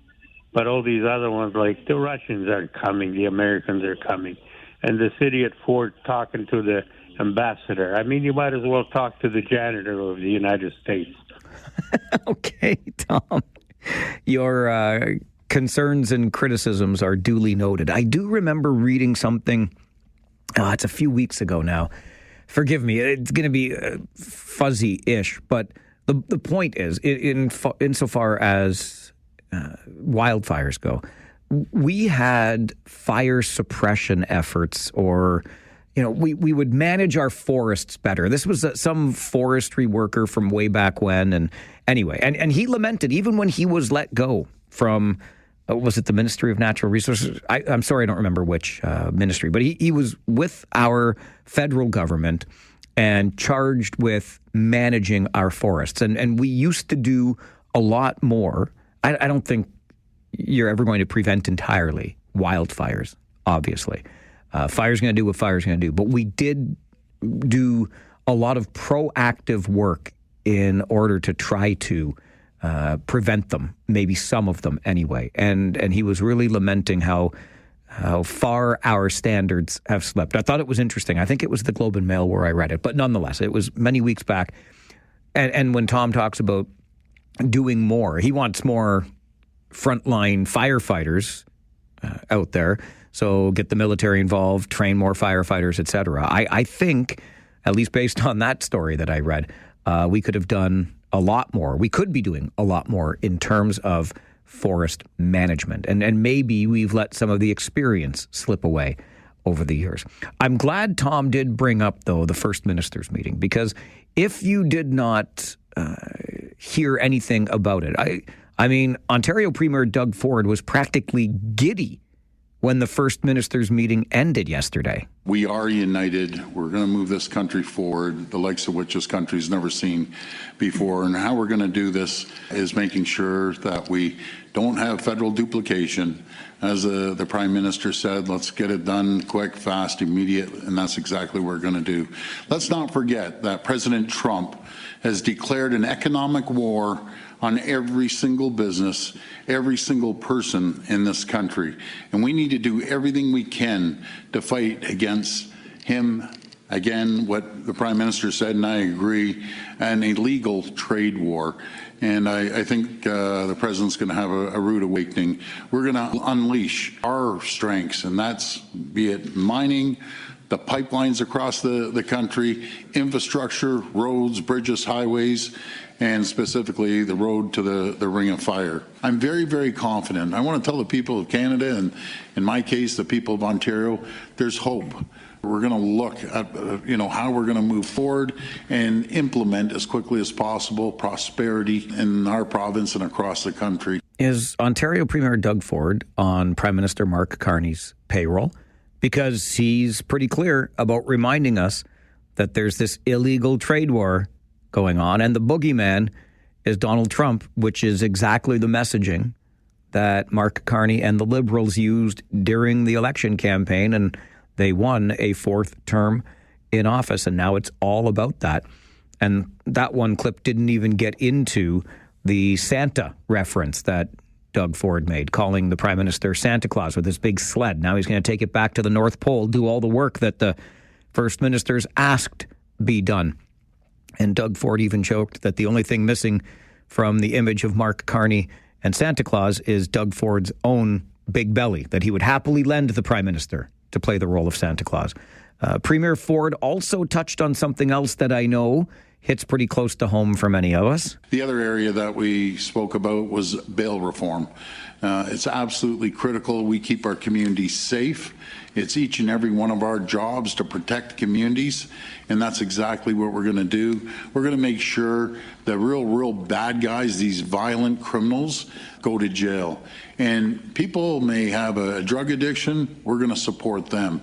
I'm not worried about them committing crimes as much as I am the criminals that are coming in from all over the country, all over the world, flying in and causing chaos in neighborhoods. I mean, I don't know the last time I saw a plane of criminals land and come and start doing chaos in my neighborhood. However, and I do think the really bad guys, to use the Premier's words, are going to jail. But there have been some unfortunate examples of the bail system being pro-criminal and anti-community, if you want to look at it that way.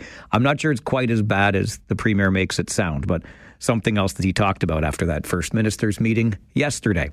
This is the Mike Farwell Show and your 12 o'clock Talkback Hour on 570 News Radio and Rogers TV.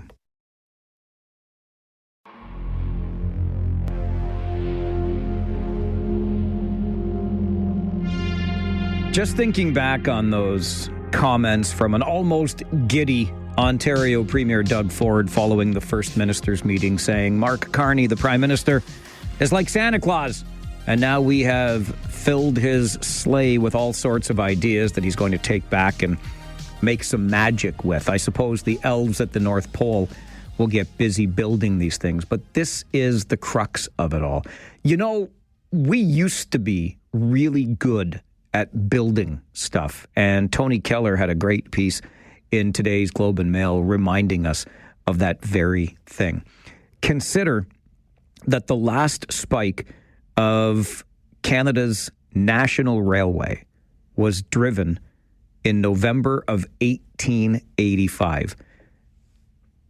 A project that literally connected us as Canadians from one side of the country to the other. And it took just 3.5 years to build that 3,500 kilometers of rail. Just to put it in perspective, there's this light rail system in Toronto called the Eglinton Crosstown that's been under construction since 2011. That's 14 years. And it is, I believe, an 11-kilometer section of rail. Like, What are we, 3.5 years to build 3,500? And light rail infrastructure is nowhere near what was needed for that Canada Pacific Railway back in the late 1800s. How about Canada's first subway system, which of course was that system in Toronto? A 7.4 kilometer, 12 station line that took 4.5 years from start to finish. 4.5 years. And that's subterranean, not again above ground like the Eglinton Crosstown. The Montreal Metro, same idea. We need an underground subway system. It began in the spring of 62, 3 lines, 26 stations, fully open by the spring of 1967. 5 years from decision to build to completion of the Montreal Metro. Let that sink in. And don't even get me started on Expo 67, which was at the last minute awarded to Montreal, and to go into everything that went into the site, including building mass transit, basically creating an island out of landfill. It was 4.5 years. 4.5 years from conception to completion. We used to build great big things in this country, and I wonder where our capacity to do that went. We know that these types of infrastructure projects are getting increasingly, if not prohibitively, expensive. But man, we used to build great stuff. I get excited at this talk of these nation-building projects and what Prime Minister Carney wants to do. I just worry in light of the evidence about our ability to do it, but we'll see. Maybe we can convince the new Prime Minister that Phase 2 of light rail in this region is a nation-building project. Who's with me on that one? I'm going to get you to the 570 News Center for an update. Now you know with Rob Snow coming up. My name is Mike Farwell. Bye for now.